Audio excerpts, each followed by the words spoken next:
Welcome back to another episode of Collector's Quest. I'm Tyler here with Johnny. Johnny, what's going on? Hey, Tyler. It is the end of the year. That's what's going on. Are you getting right into it? Well, I'm just saying we're rapidly approaching Christmas. I think people are in a panic because Thanksgiving came so late and the shopping schedule is so compressed. I know a lot of people aren't done with their shopping, and I see more stress in the air than I'm used to. Really? I don't know. I guess I don't get that many gifts for people. I just have my immediate family, and I just, I do the thing where I tell people not to get me anything, and it works out. The only person it actually works out with my brother, because we actually don't get each other anything, which is excellent. I'm sad you guys don't love each other. No, we do love each other because we respect each other's wishes. Because we both genuinely don't want anything.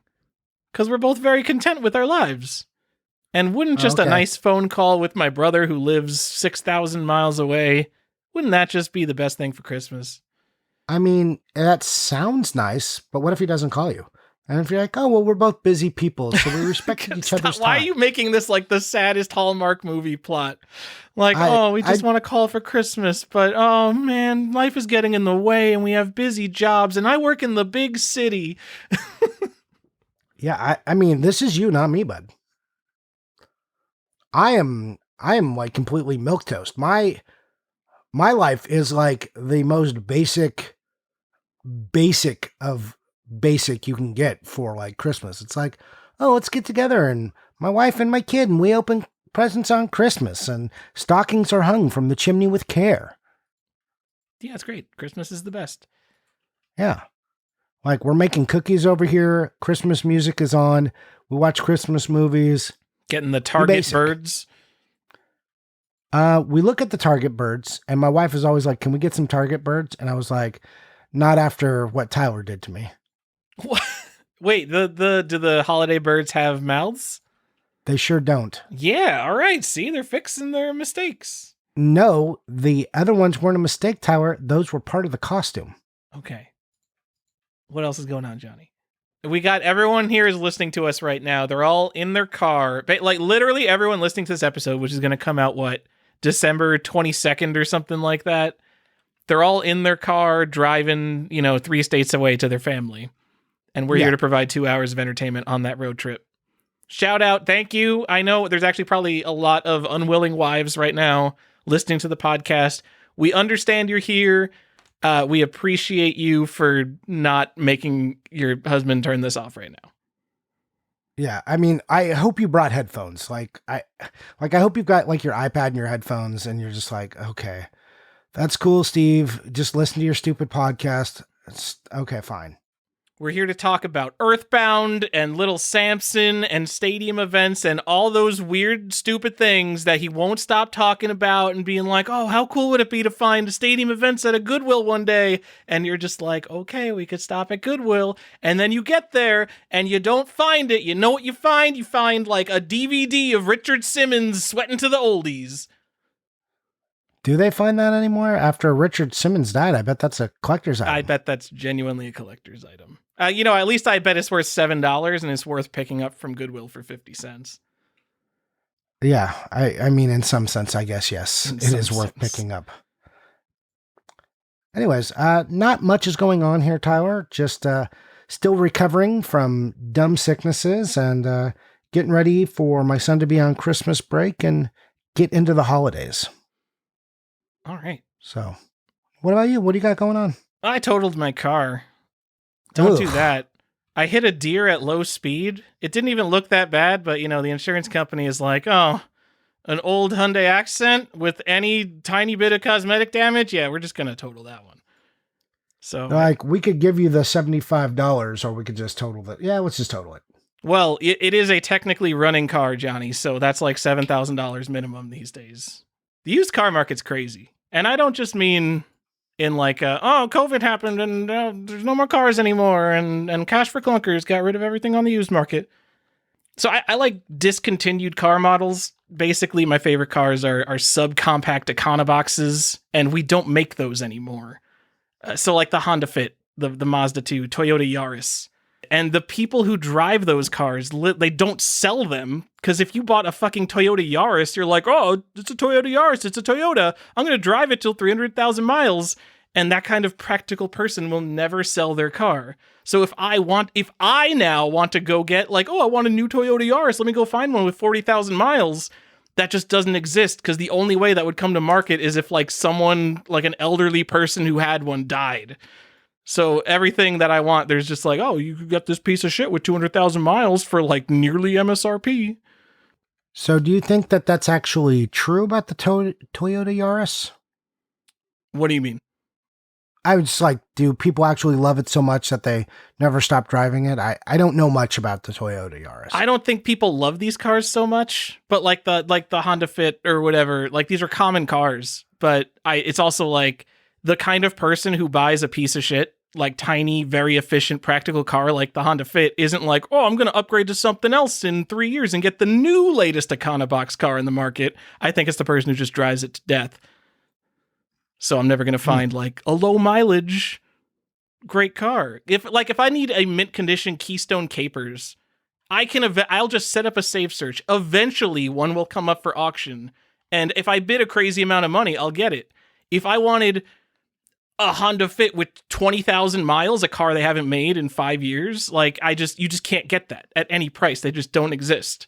Because if they did exist, whoever has it isn't selling them. And if it came to market, it would sell immediately, even like above what the MSRP of a car is.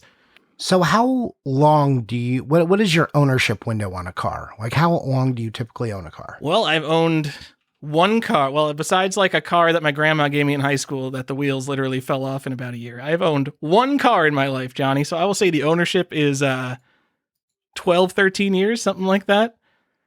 Okay. I mean, that's a pretty long time. Yeah. And see, this is why they don't make these shitty subcompacts anymore, because no one buys them, because the people who do buy them, they just like keep them forever, and they're like, well, I'm not going to buy a new car. You know who wants to buy a new car? People who want $90,000 trucks. The average new car in America is $50,000. What the fuck? How are people spending all this money on cars? Johnny, I feel so much less bad about all the stupid money I have spent on video games just by looking at new car prices. Like, they start at like $22,000 for like the lowest end, like Corollas and Civics, and then like the average thing is like 50 grand. Who's paying $40,000 for a used Volkswagen Golf? What is this market? I don't know. Cars are crazy. Why don't you go get yourself a Toyota Prius C? You get like a 2018 or something. Are you saying that you want to fight about EVs? Are you just trying to bring up like EVs? Because I want just like the simplest. No, look, we don't need to fight about it. All the facts are on my side, not yours, but it's fine. I just think you would it's small. It's basically the type of car you're looking for. I don't want to use EV. I just don't want to use EV. I'm a little baby, all right? It's a hybrid. It's a hybrid. That counts. I don't want anything used with batteries. I don't want to think about it. When does this happen? What do you suddenly become like my grandma on Facebook about EVs and hybrids? You're like, oh no, they're very dangerous. It's like, not really. What are you talking about? I heard those batteries fail after 2 years. No, nope. Yeah, you are a wacko. No, they did stop making the Prius C, so that's kind of cool. That means that it's probably a good small car, because we don't buy those in America. Yeah, it's tiny. It's like the smallest Prius you can get. That's it, Tyler. We're heading into holidays. This is it. We're doing the end of year episode because everyone always does them in like January, but then you're like, it's already over. So we decided everyone does them in December. What are you talking about? We just had the fucking Game Awards. If your game comes out in the next 2 weeks, sorry, you couldn't be in consideration. I'm sure they actually do have a way to be in consideration for that, but whatever. Probably. They probably are like, oh, well, we gave out the test copies too. Yeah, but like you're going to have none of like the public support for something like that. Like, can you imagine if they picked Game of the Year and it was a game that wasn't even out yet? Like, I don't think no one's going to release a Game of the Year thing in the last 2 weeks of the year, probably, but do we take the Game of the Year awards seriously? Is that a thing we've started doing? I think people take the Game Awards seriously for some reason. I mean, it is like an industry event now. They've got like announcements and stuff. They announced the Pac-Man Metroidvania, the dark fantasy Pac-Man Metroidvania. But like there were like announcements and stuff there, right? It's like a little industry event Is it? now. I don't even care. I never look at I mean, these I don't things. care either because there's so many games. I don't know why I'd need to. Why am I going to bother getting excited to look forward to games coming out in the future when there's like an unlimited number of games behind us that you have not played? It's not like movies. Like in a particular genre, if you have a real niche, like you could really, really keep up with that genre and see all the major releases coming out. But like with games, you inevitably fall behind. How many games can the average, like if you're a serious gamer, how many games have you beaten in your lifetime? Maybe 1,000, maybe 500, depending on the type of games you played. There's thousands of games that you would enjoy that you haven't played yet. Yeah, for sure. Whatever. People are wacky. I don't know what to do with this. We wanna. Tap. I don't know what to do with this. Okay. I don't know what to do with this. I don't know what to do with any of this information. I've got no use for this. All right. You want to maybe yell at Cloud some more, or get upset about, I don't know, anything?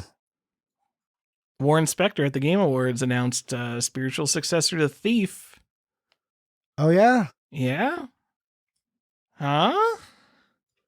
I don't. Did I we feel care like about every that? time one of these sort of like big '90s names comes back and makes something new, I just inevitably get frustrated, and I'm like, "Ooh, this is definitely just not as classic as the shit they used to make." The problem with attaching the words spiritual successor is it's not really a sequel. They just want to market. They're like, oh, if you kind of liked that one, how do we attach our really popular thing to this new thing? Oh, it's like a spiritual That's- successor. Right, that is the weird thing, because like so Ultima Underworld, like one of Warren Spector's really big, amazing, popular games. I think the team in Ultima Underworld, like the core team, was like 9 people.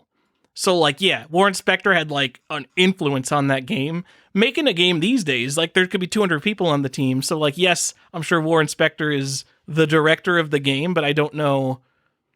He's not going to have the influence on this game that he had on Ultima Underworld, I don't think. But whatever, I'll fucking play Probably. it. I like immersive Yeah, sims. You're still going to line up to play it. It's nice. After I stopped caring about like game announcements and stuff, probably, I don't know, 10 years ago, like games just come out and I'm like, oh, that's cool. I'll just go play that. Yeah. I don't really think about it. I don't do that anymore because games are $70. I'll do that with like some indie game that's like, oh yeah, that looks like a fun thing. If I play it like twice, like yeah, I'll get my $20 worth, whatever. The indie game thing, like I'm usually not buying them at full price. Let's say it's like $13. If I play that twice and have like 2 good long sessions with it, I have already gotten my money's worth out of that game. If I spent $70 for a video game, which I would pretty much never do, like it is now a chore for me to beat that game. Because if I am 15 hours in and I'm like, oh, I just like, really, this game's too long. I wish this game was just over already.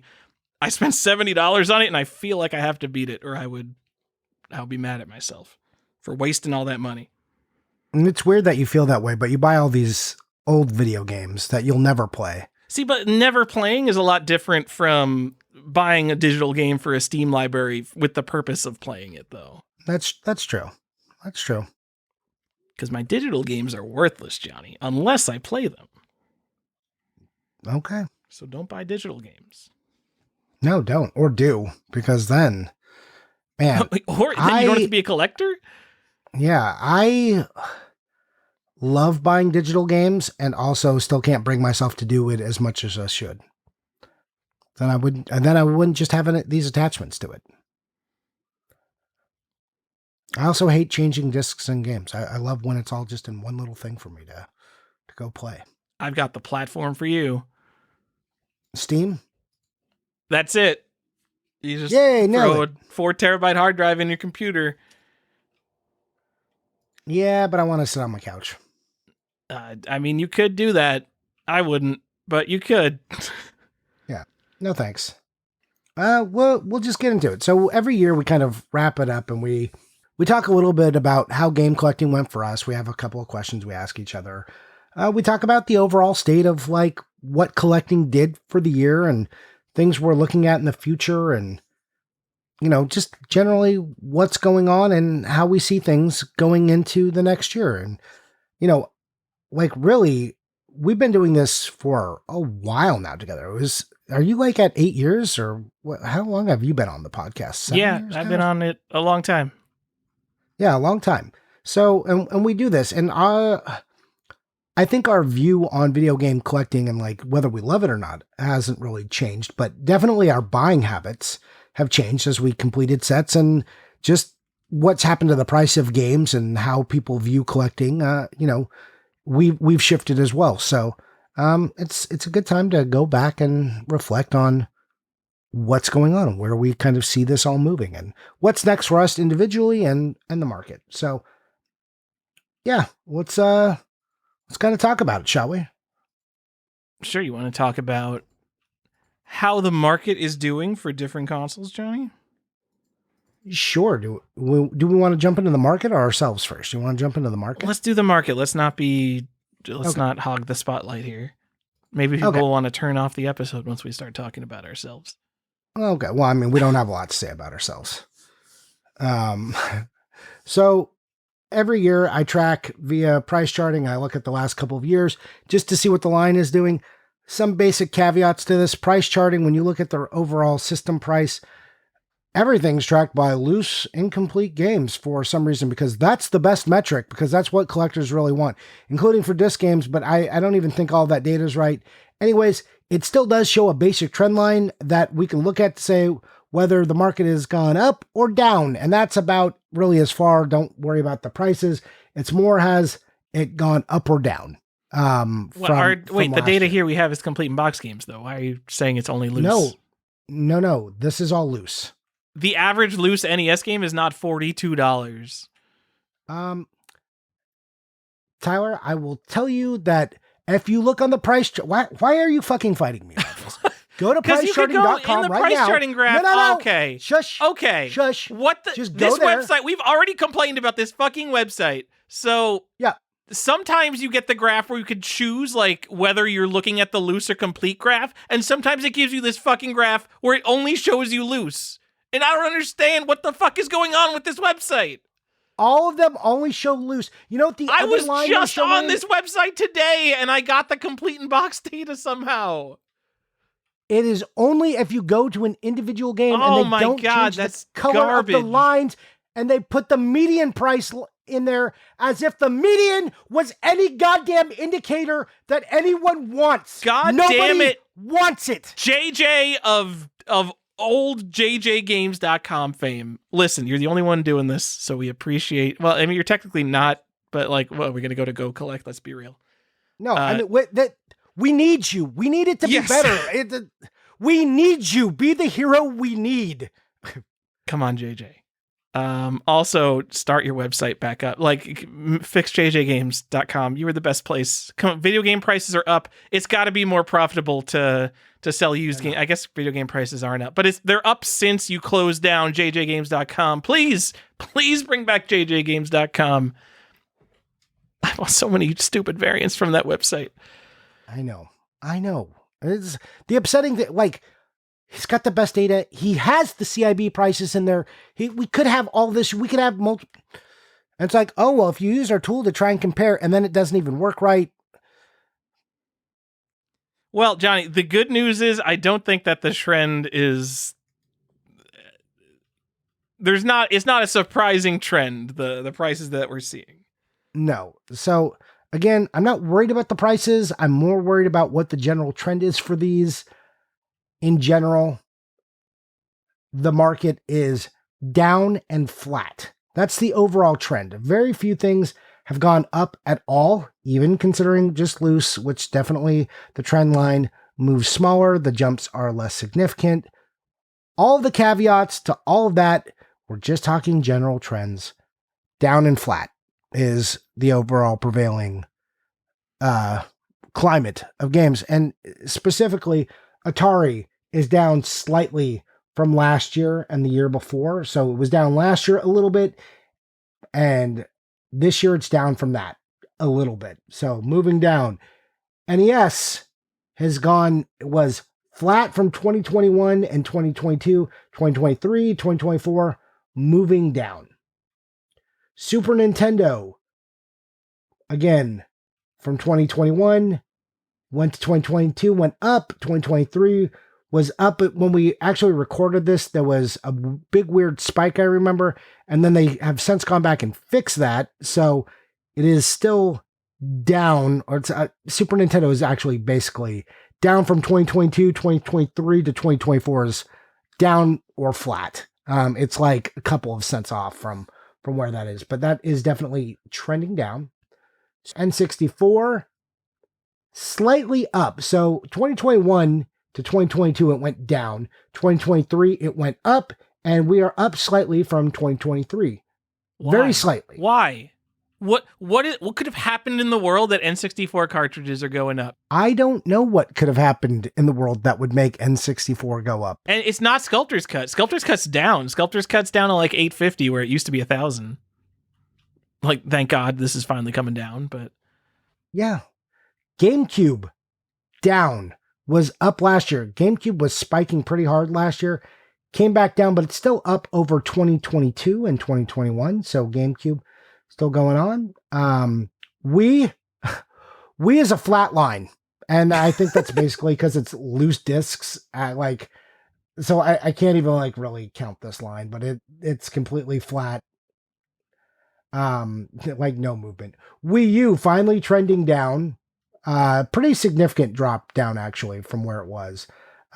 We saw like kind of a significant dip, I would say, for Wii U. Switch is hold on. much... Wii U is interesting because it was making basically the chart for Wii U was making a half pipe. It looked like it had hit the trough of no value, and then it had started to climb in 2022 and 2023, and it looked like, oh, the Wii U is going to be collectible. From this point on, it will now be a slight trend upward as these games become more collectible over time. But no, this year it just kind of went off a cliff and it started going down again. Yep. Kind of and it wasn't like one big spike down. It has been a consistent down all year. So it's just been down, down, down, down, down. When is the last time you talked to someone about a Wii U game? Not a Switch game that was ported from Wii U or something like that. Like an actual blue DVD case Wii U game. There's been like one conversation I had this year. Well, a couple. But I talked to weirdo collectors. And it's far less significant and less often than it used to be. It was, yeah. And I realize I talk to weirdo collectors too, but I know a lot of people who collected a Wii U set, and it was so small that it, like, going for something like NES or Super Nintendo, N64, these are like journeys that people go on. And the Wii U is such a like, all right, I'll knock it out in a year or two.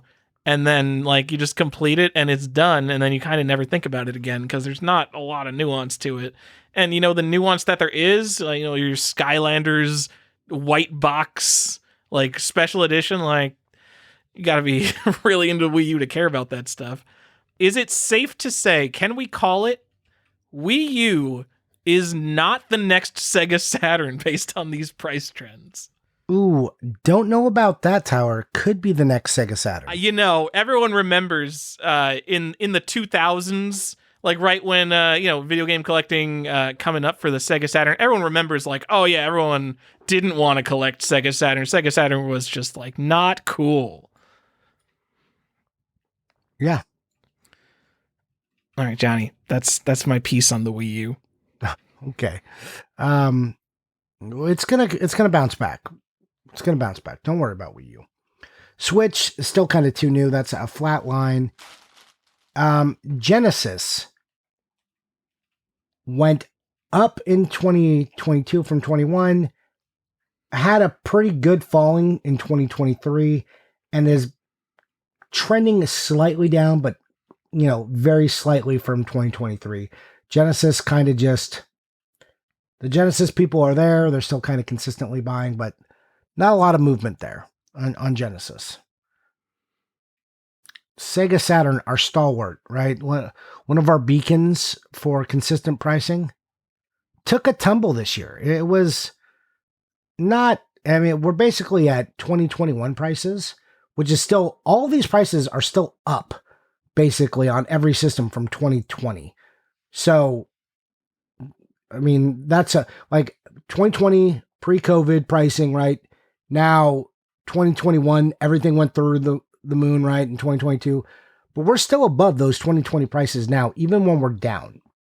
So, like for instance, Sega Saturn was on average 30. That was what they were saying, and it's 39. And that, again, there's like loose disc prices, but that's still very much up. That's like a 25% increase from where it was. So that's still pretty significant. Games overall are still up after all of that. To look at just because you're looking at stupid loose prices, to look at games that people actually care about, Panzer Dragoon Saga actually down maybe $100, went from 1,000 to 900. Magic Knight Ray Earth is maybe up $100. I mean, this is all evening out to very the same. And then Dragon Force is about the same. And those are like what, the 3 Sega Saturn games anybody cares about. That's not true, but it also is true.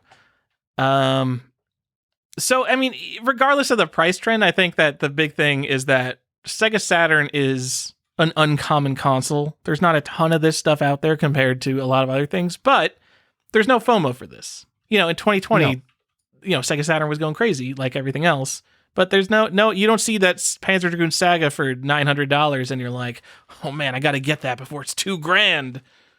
You see it and you're like, I don't know, is that even going to hit $2,000 one day? I don't think so. Yeah. Yeah, it used to be, it felt like before you used to be able to count on things where like they were just all like all these classic consoles, all these rare games, they were just going to go up, and it was all going to be, it's all going up, even if it was slowly going up. Man, if you had a rare, cool game, it was going to the moon somehow. It might be a slow ship, but it was a ship that was going up. Now things are tumbling a little bit, but still that's when reflected against that giant spike. So it is, I mean, I remember I was definitely on the show in 2016, 2017, because I remember talking about like, wow, 2017, this is like the first year that like video game prices are going down. This has literally never happened as far as I've been a collector. And I realize prices are up, but it's happening again.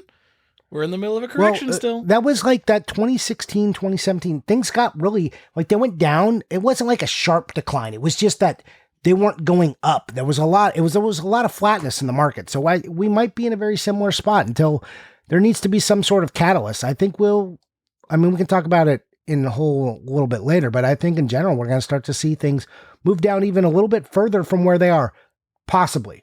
But there's some chaos in the market right now that we'll get to after we get through this rundown. I have some questions to ask you about this. Like, I definitely think we could go down, but there's something in the market right now where things could get turned on their head. So we'll save that, but get through the rest of these. Dreamcast, pretty flat, slightly down from last year. TurboGrafx 16, this is an interesting one. So this one had its big spike in 2022. 2021, it was like, again, this is like loose hue cards, but it was like $109 on average. Went all the way up to $130. And then in 2023, took a big tumble, regressed all the way down to $113. And now it's at $110. So do you think that this is like the analog TurboGrafx being like announced or on the horizon caused a big spike, and then everyone got some stuff and panicked and FOMO'd, and then everyone forgot about it and they have it hooked up and they don't play it now? I mean, it could be. I mean, it could also have just been one of those systems that was like, oh man, we got to go get, there was a lot of systems that were talked about like that. We got to get this stuff, like as they were looking for the next big thing to hit, like in sealed and graded games. So I think maybe some people moved over there, did some moving and shaking in the market, and then was like, oh yeah, never mind. No one cares about this system. Johnny, Bonk's Revenge. Look, I Game's like cool. some of the stuff that's going on there, but it's not that interesting. PS1, a stalwart. It's flat. That's the same as it was last year, and that's up over 2022 and over 2021 and from 2020. So that's pretty good for PS1 collectors. That's like good news. PS2, same story actually. PS3, down ever so slightly. So PS3 got really hot. Remember last year, like PS3 got really hot, and it's regressed a little bit since then. Remember last year when PS3 got really hot, when the price went from $12 to $15? I mean, I realize that by percentage, that's 20% up. But it was more that people were talking about PS3 games. I think that was like right at the end of like, remember they were shutting down the PS3 store and all that stuff was going on, and people were going crazy. Like, you know what we didn't check on here, and we're gonna have to do it on the fly. I want to check out Xbox, because that's the console of the moment right now is Xbox 360. I was gonna say Xbox is not the console of the moment. Xbox has never been the console of the moment. No, but I don't know. Like, we used to be like, no one even talks about Xbox. We're not even gonna bring it up. But I really feel like I got to get it on this graph now. PS3, like I said, down just ever so slightly after kind of a hot 2023. And then the ones that have kind of moved up, and these are slight upticks, very slight. Game Boy, Game Boy Color, and GBA have all the same basic line. They were 2020, they were moving at their average price. 2021, they saw an increase, like a big bump. 2022 saw some more bumping going up, and even Game Boy Color, well, Game Boy Color went down a little bit in 2022. 2023, all back up, and 2024, things ticking ever so slightly up. So these portables on the rise ever so slightly.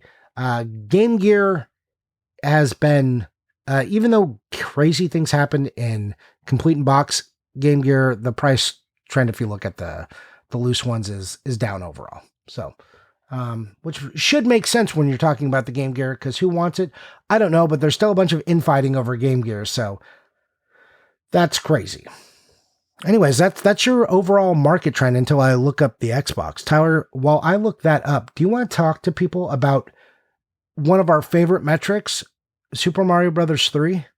No, Johnny, I want to talk about, do you remember when we looked at the comic market? And I don't remember if this was on a show or outside a show. It was on a show. But we looked at the Bronze Age, the Copper Age, the Silver Age, and the graphs were, it was like a joke. Like, if you guessed what the graph looked like after, like, during COVID and after COVID, you were right. There's a giant stupid spike, and then everyone sold off, and there was a panic, and everyone lost all their money. And then we look at Golden Age. Only Golden Age kept going up. It just goes up, and you can't even tell that COVID even happened. It's crazy. That's how I feel looking at Game Boy. It is not that pronounced. You could still see a very obvious spike in 2021 to 2022. And now it has plateaued, but it doesn't have the obvious hump that all the other ones have, because everything's going a little bit slightly down, but Game Boy is still like, it's a solid plateau, not a hump going down. And that's interesting. Game Boy, Johnny. That's the golden console. That's the one that, that's our golden age. Not NES, not Super Nintendo. And you know what? We don't have the complete in box graph, but I bet the complete in box graph looks even more consistently up than the cartridge graph. Oh, because like there's not a lot of Game Boy boxes, and it's a very, very popular system. Maybe not a very, very popular system to collect, but it's a very iconic and maybe expensive system to collect. It is popular amongst collectors, and the people who collect for it are willing to pay big money. Yep. And maybe rightfully so, compared to the supply of literally anything. So the supply of literally anything. Good transition to Xbox 360. So in 2021, on average, it was around $9. Again, this is, according to them, all loose prices, non-variant games for the 360. $9.61 back in 2021.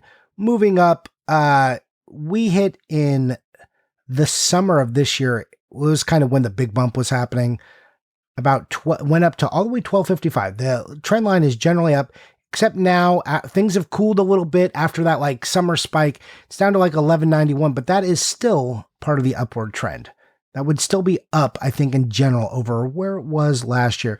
And if you want to know why I can't tell you exactly, because the website likes to tell you undefined if you are trying to look at the exact time frame. Yeah, price charting is kind of busted right now. Yeah, so I can approximate where 2023 starts, and I still think it's up over that. So in general, since 2021, Xbox 360 moving on up. And that was after going down for many, many years. Johnny, I've got a question. It's for our Xbox 360 collectors in the audience. Sure. Is it why? Well, yeah, that's it. Why? What do you do? You're paying $300 to $450 for F1 2013. That's a really solid video game you could get for $450.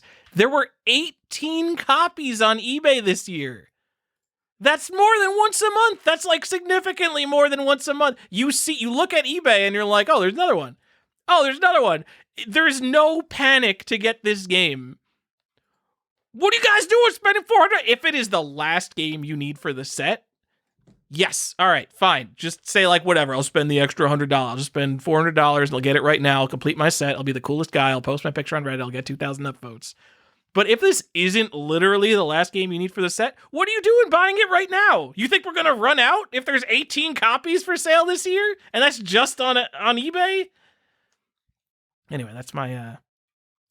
I mean... What are you guys doing? I think it might run out. It might run out. You don't know. Autobahn Police. When did we mention this on the show? Because I bought a copy, I think, last year, but I think we mentioned it on the show. It might be 2 years ago now, Tyler. Okay, yeah. So during the summer, it went from $35 to $150 in like a week. What is it at now? And now it's back down to like $120. That's just like the weirdest things to speculate on. And, you know, I went through the thing is, I went through this with original Xbox. If you look at original Xbox, there are a bunch of games and they're all freaking racing games. Like all the rarest original Xbox games are racing games, but none of them are like actually rare. Like if you look, they'll just come up. There's nothing really rare on Xbox. I'm going to assume, based on how many freaking copies of Autobahn Police and how many copies of F1 2013, these games are not actually rare. But when you look at any particular snapshot of time on eBay and you have that set collector mindset, you're like, oh my God, there's only 2 copies available right now. They're gonna run out. And even after like the price spikes up and like they get bought out, all of a sudden, like everyone is looking like, oh, let me go look through my freaking local game store. Maybe they have a copy of Autobahn Police for $25 and they haven't repriced it yet. The same thing happens like Piglet's Big Adventure or whatever that game is called. It's like, it's $25 game, and then people go crazy. They're like, oh, there's something cool about this game, and there's only 3 copies on eBay. We are not going to run out of Piglet's Big Adventure. But what if we do? We're not. This is, we're set collectors, Johnny, but set collecting is a mistake. Yes, absolutely. So here's something fun. Remember when I was telling everyone a long time ago that they should buy Marvel Ultimate Alliance Gold Edition? Do you remember this? I probably remember it, and I rolled my eyes because, you don't need to buy that. Do you know it's one of the most expensive individual Xbox games you can buy now? Is it Marvel Ultimate Alliance Gold Edition? Yeah. And Ultimate Alliance Special Edition, which is the greatest hits of gold. Both over $100. What is happening? Wow. This game is like not even close to rare. There's probably like, a dozen copies that sold in November alone. Yeah, this is always on eBay. All right. Yeah. I mean, do people just really like Marvel Ultimate Alliance? It was a really popular game. It was the a good best game. Version of it, I'm sure. Yeah, no, it was great. The Gold Edition was great. Loved it. That's why I talked about it. I wasn't talking about it as a collector. It was just a game I like to play. See, like, this is okay. Like, I don't have a problem when, like, something like Marvel vs. Capcom 2 goes up to, like, over $100 because people are just, like, super into that game. If people are just super into this game, it's really popular, and this is not only, like, a less common, but also the best version of it, like, yeah, that is the kind of thing that should be collectible. You might actually even want to play this. Like, how crazy is that?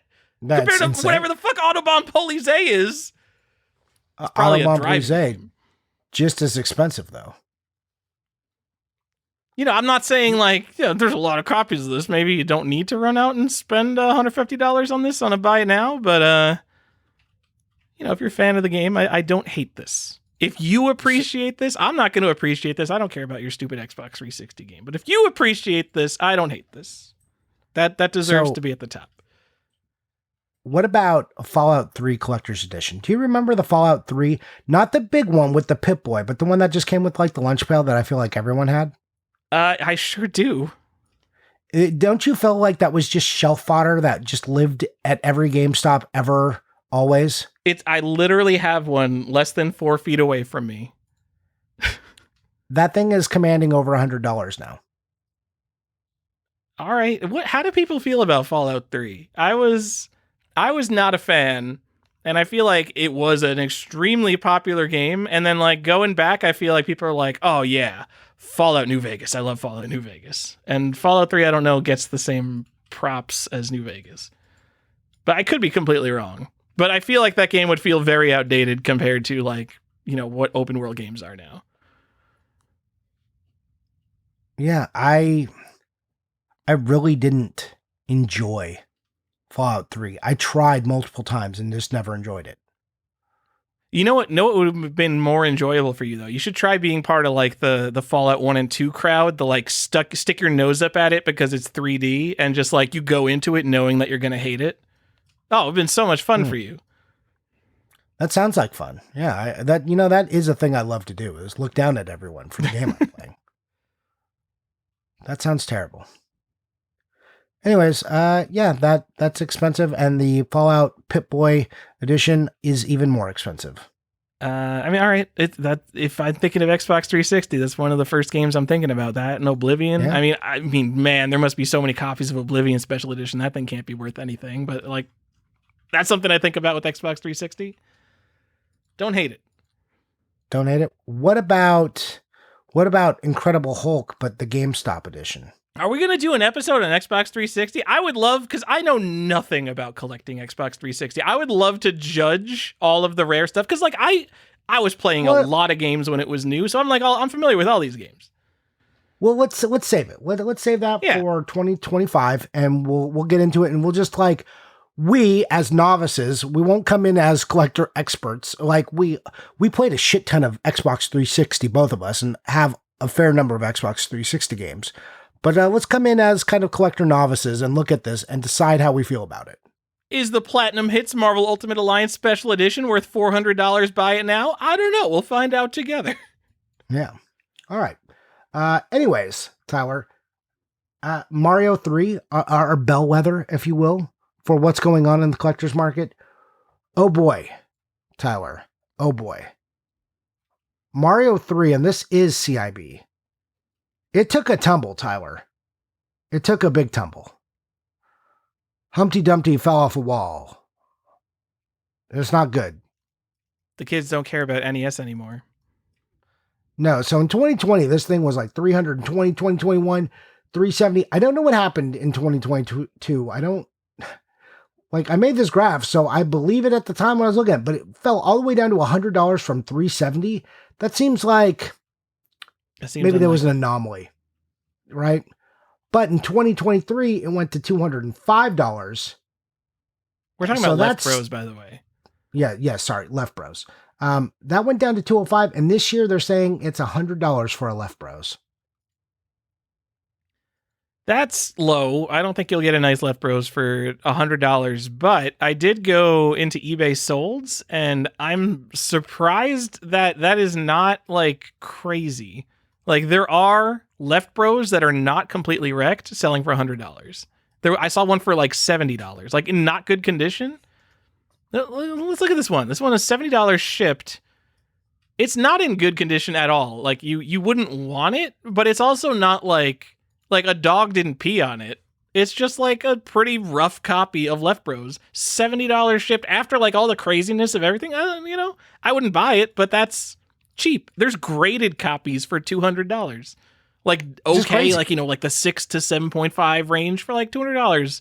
For people who graded it, they thought it would go up forever, and now they're like, what am I doing with this like mediocre complete in box Mario 3? And they need to get it off their shelves. Yeah, and I want you to talk about that phenomenon after we talk about the regular version of this, just like what happened with graded games. I mean, I've got all my price points lined up. I know. Well, I'm going to just talk about the regular one. Regular Super Mario Brothers 3 non-Left Bro, non-NES pack-in version, none of that stuff.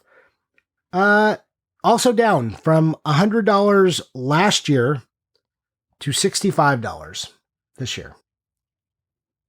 So pretty big fall there too. That's a significant tumble. I'd say if you don't have Super Mario Brothers 3 Left Bros and like you actually care about that, like maybe not a bad time to look for it. I don't think that Mario 3 is going to zero. It's an important and game that everybody loves. I don't think $100 for, I mean, you're not going to get a nice one for $100, but you know, if it's gone down from $300 to $150 for like a nice Left Bros, like, I don't know, maybe get it. You're probably, unless you are just into the investment and you're going to watch it like a stock ticker, you're probably not going to be disappointed when you own that game. Yeah. That's all I'm saying. And like, I'm definitely seeing nice copies for like normal people, not like gradable, but like nice copies, $150. Yeah. Pretty cool. I think graded games right now are kind of in the shitter a little bit. They're trying to pump CIB. I think new games for old systems are dried up a little faster than they wanted to, especially of nice quality, tentpole games that they could really sell and get people interested in. I see them trying very hard. I just saw an advertisement from Chumley talking about all his awesome new games he just got back from WATA. Really? Where did you see that ad? You got like a YouTube ad with Chumley hyping up WATA? On Instagram, yeah. Oh, nice. That's awesome. Yeah, he's like, I just got my childhood favorites back. And then it was just like, okay. I mean, people are going to be like, oh, no, Chumley does like games. I'm not saying he doesn't, but I'm saying like WATA very specifically like has partnered with him to try and be like, look, graded games, guys. Come on back. Remember when we were doing it and we were pumping and we were dumping and the money, guys, the money, please. I mean, have they partnered with Chumley? I mean, they must have at this point, but Chumley also strikes me as someone who like has a lot of money from being on the show Pawn Stars, and it just seems like he is naturally interested in like stupid pop culture collectibles. Like he strikes me as someone who owns $1 million worth of Bitcoin just because he's into like weird speculative stuff. I mean, probably. I'm pretty sure he does like games. So it's like, I mean, he would be a kid of the right age. So yeah, I'm not denying that he likes games, but yeah, they definitely have done, like, I don't know how sponsored it is, but there's definitely something going on there. Anyways, check it out if you want to see Chumley talk about it. Anyways, check out the latest WATA ad. It's like a Super Bowl ad. Yeah. And this is where I want you to talk about, because I'm saying I think graded games have gone in the tube. But what really happened? What really happened? I don't know. Some prices are up. Johnny, believe it or not, some prices up, some prices down.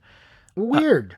I stopped watching they have weekly auctions for graded stuff at Heritage Auctions, and I'm just like never interested in anything in them. So I kind of stopped watching, like even like keeping on top of the prices for that. I will say the most interesting thing that happened. Let me go get the numbers here. Heritage Auctions, kind of the place we keep talking about. We keep bringing it up and people are like, I don't care about Heritage Auction sales. Why do you guys even follow the graded games market? You know what?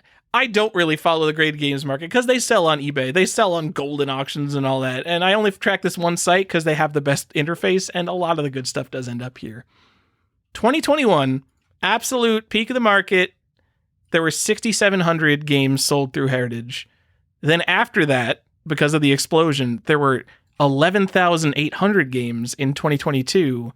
Then in 2023, 12,400 games. And now in 2024, we're down to 6,400 games. Half as many games sold on Heritage as sold last year. That is an interesting trend. That's quite telling, right? And that to me might explain why someone like WATA is trying to partner with anyone who might drum up some business. And I don't even know. So I haven't, like, we don't have like in each price point, how is each thing done? Because there are like some really big sales that happened on Heritage this year that were bigger than the biggest sales from last year. So is it that they're getting higher quality stuff and that they're not getting as many shitty NES complete in box games that sell for $89, which they definitely are still getting that stuff. There was like a complete in box Japanese Ocarina of Time that was just on there the other day. It's like why are we even buying this graded, let alone at all, let alone through Heritage Auctions? But they do still get junk. So that $6,000, it's not like they have tightened their standards that they only take amazing games. There was a lot of like complete in box Xbox 360 games recently. But like way down in volume. Is it because people aren't selling? That's what if you are invested in the game market, you would say like, well, people aren't selling because they're holding on to the good stuff. And this just means that prices are going to come back up because there's no liquidity anymore or something. I don't know. I just thought that was very interesting. I mean, I think one, it's a little bit damning, and we've seen them try to pump up the CIB market.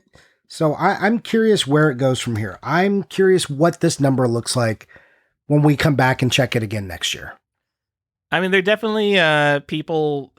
I'd say the Japanese graded game market is maybe the most interesting because there are some people trying to push it, and it's not like the NES where it just like 2019 happened, it explodes on the scene, and just like you see games that used to sell for $300 immediately sell for like $6,000. It's nothing like that.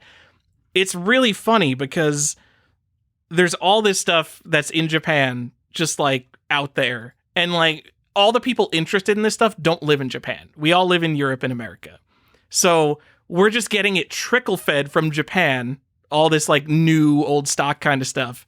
And it's not like people are running around like you basically would need like Japanese language knowledge to do the equivalent of what happened in like 2019 in America, where everyone ran around to all the stores, ran around to all the collectors, and scooped up all the good stuff to get it graded. So we're just like, we're all the same thing. We're just buying from Mercari. We're buying from Yahoo Japan. The stuff keeps coming up. And it's a slow trickle. Like we're buying this for like $100, $200 per the average game. And a lot of this gets graded, gets put on Heritage, and there's no price history. Even like sealed games, you could look at price history going back to the 2000s. It won't be very useful compared to what prices are now, but it's there.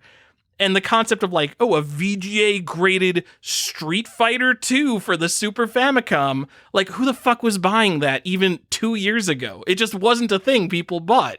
So the prices are just all over the place. There's common games like a fucking Duck Hunt just sold, I think, for $1,700. Duck Hunt, literally like a $50 game, new old stock that just seems in endless supply.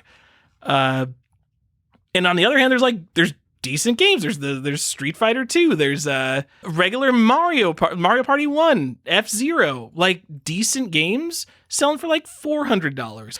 You could say that, just go to Japan. Get this for $100. Get it graded yourself. Why would you spend $400 in a Mario Party? It's so much cheaper to get it from the source. Yeah, but if you have a lot of money and you don't want to deal with that and don't want to deal with buying a game listed as new and it comes and, it's not new, like that seems like a reasonable markup for a popular game like Mario Party. But I don't think anybody knows what to price these games at because no one has a good feeling of how many of these games are actually still in Japan because it's so far removed from the American market. And so I think a lot of the prices are a disaster right now. And I see people speculating on these games who maybe don't have even a lot of knowledge about Japanese games. Like, we come from all different skill levels. We've all been collecting different times, but like I see people asking like, is the Famicom Disk System release of this game the first print? And it will be a game that was only ever released on the Famicom Disk System. So I don't even really know what they're asking. But you see a lot of stuff like that. And there's a lot of maybe confusion in this market. And I think there's games that sell for probably 10 times what there's worth. And maybe something like, a Mario Party is selling for under what it's worth. So if you are speculating, maybe there's something to do there. I wouldn't, because I think it's too close to complete in box for me. I think the difference between a sealed NES game and a complete in box NES game is kind of a chasm, whereas the difference between a sealed Super Famicom, a new in box Super Famicom game and a complete in box Super Famicom game is almost nothing. So I saw a video the other day of a guy who was going around and he was purchasing games. I don't know why it hit my feed because normally I block all these channels, and it was like, oh man, they've got Japanese games here. Ooh, God, they're all so nice. Man, it's too bad they're not sealed.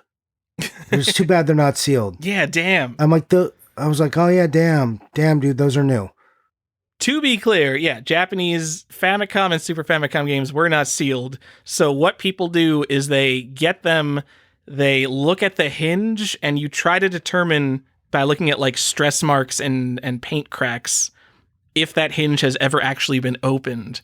And if it hasn't been opened, you pretend that the magic air is still inside it, and you say it's a new in-box game. And then you hope the guy who buys it from you doesn't return it because the seal has been removed. What? I saw a guy who was complaining about someone returning their game. It's like, I bought this and it was supposed to be new and there's no seal on it. And like, I could clearly open it up. And then the guy had opened it too. So it's just like, oh, Jesus Christ. So I've seen a lot of YouTube videos. It's fun YouTube videos where people test the comic grading companies where like crack like a CGC 9.6 and I'm going to send it to CBCS and they only gave it a 7.5. What does CBCS know that CGC doesn't? What I want to do, I don't think the game collecting market is big enough for people to just blow this money for no reason. And I don't think you'd get enough YouTube views for this. Buy some genuinely new cheap games from Japan. I'm talking Hogan's Alley is a game that is like absolutely worthless. Brand new old stock on Yahoo Japan. There's one seller. Every time he lists a bunch of stuff for sale, he'll put up like 5 copies of Hogan's Alley. He must have so many copies of Hogan's Alley. So spend $40 on that, and as carefully as possible, open the box, remove the cartridge, and put it back in and close it up. And then send that to be graded. So like all in, you're probably wasting around $100 here, and see if you can get a grading company to grade a game that you have pictures of that has actually been opened. Because I like the idea of a mint game, like, it's just a mint CIB. It's like, it doesn't have shrink wrap, but whatever. Like we care about the theoretical newness of this game. But you see at the top end, you look at like these Pokemon games and some of these Zelda games selling for $3,000, $5,000, $7,000 for like the good stuff. And like there would always be something eating at me. Like, what if that's just like a really nice complete in box that like got really carefully opened and put back in the box like literally once? And I want to see that because if you did that enough times, eventually a grading company would grade one of your open games. But I want to, if you could do it in one shot, I think that would be very interesting. And then all of a sudden, is the new in-box Japanese games market, does that even, like, should we even trust that? I don't know. Yeah, I don't know either. All right. Well, that's... I would love to see it, but it feels risky. I don't know if that's a trend in the grading games market. It is more a thing that is trying to be pushed that was not pushed like maybe 2 years ago, because you'll see like Heritage Auctions now does sales specifically of Japanese games. And the prices are like, whatever. Nothing has gone crazy, I don't think. I think a Super Mario 64, the re-release, they did a re-release with Rumble. I think that sold for $8,000. But like there is no price history that says that should be worth $8,000. That is just someone saying like, oh my God, it's the first Mario 64 because it's a Japanese one. Just pay whatever for it. And hopefully this becomes like a thing. Chaos. There's some chaos. Take advantage of the chaos. And the way you should take advantage of the chaos is go and buying some dirt cheap complete in box games because they are literally the same thing. Okay.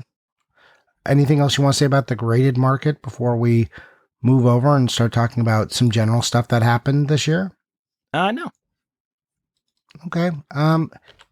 Tyler, let's talk about big sales, weird stuff, just things that happened this year in collecting. Yeah, you good with that? I'm good with that, Johnny. Okay, great.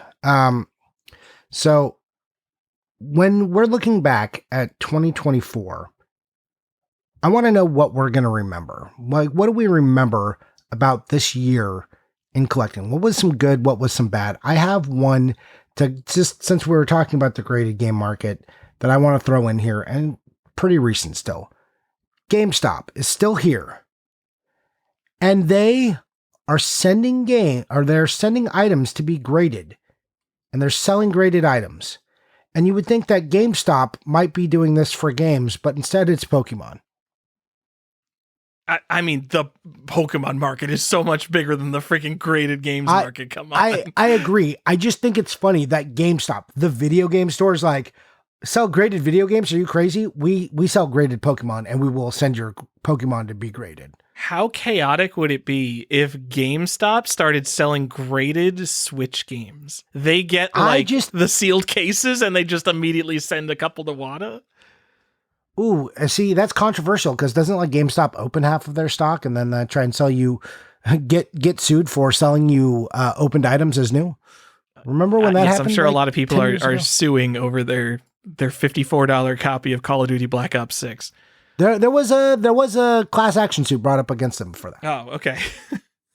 That's the thing that happened. I don't know if it ever went, but that was a proposed class action suit against them for doing that. Dude, gamers, we are particular about our shrink wrap, apparently. Yes. But that feels like a natural fit to me. Like, can you imagine being like, look, I know you want the best, like Zelda just came out. You want the best copy. GameStop guarantee we're going to have graded copies for you coming back. You can come pre-buy this graded copy. We're going to have 9.5 to a 9 to a 10. And depending on like what we get in stock, you can pay from X to Y on this. That seems like a slam dunk, easy win. Like, this is how you would do it if you were going to like really push graded games. And I'm surprised no graded company has like tried to get them. Dude, they must. GameStop has done like NFT bullshit. So they have proven like, whatever, we'll do anything. The problem is like the average person hates graded games. It would be so bad for their image with like the regular ass person who walks in and buys Call of Duty Black Ops 6. Either they wouldn't care or they would be like, oh, GameStop's embracing WATA. That's a scam. Yeah, but so like, do they care? But they're like, Pokemon cards aren't a scam. Grade that shit. Yeah, for whatever reason, Pokemon cards aren't a scam. You know what? I don't make the rules. Pokemon cards are not a scam. They are mass producing millions of copies of the same piece of cardboard, and you should care about your particular one that's like, this is a very nicely cut piece of cardboard. Not a scam, but caring about like a little 1/10 of a millimeter piece of plastic around an Xbox DVD that was also mass produced a million times, that one's a scam. Yeah. So anyways, from 2024, that's going to be one of the things I remember is that GameStop survived, is still here. And for some reason, will send your Pokemon cards to be graded and will sell you graded Pokemon cards. And apparently does so they like do a fair job at that. It's fascinating stuff. What a pivot.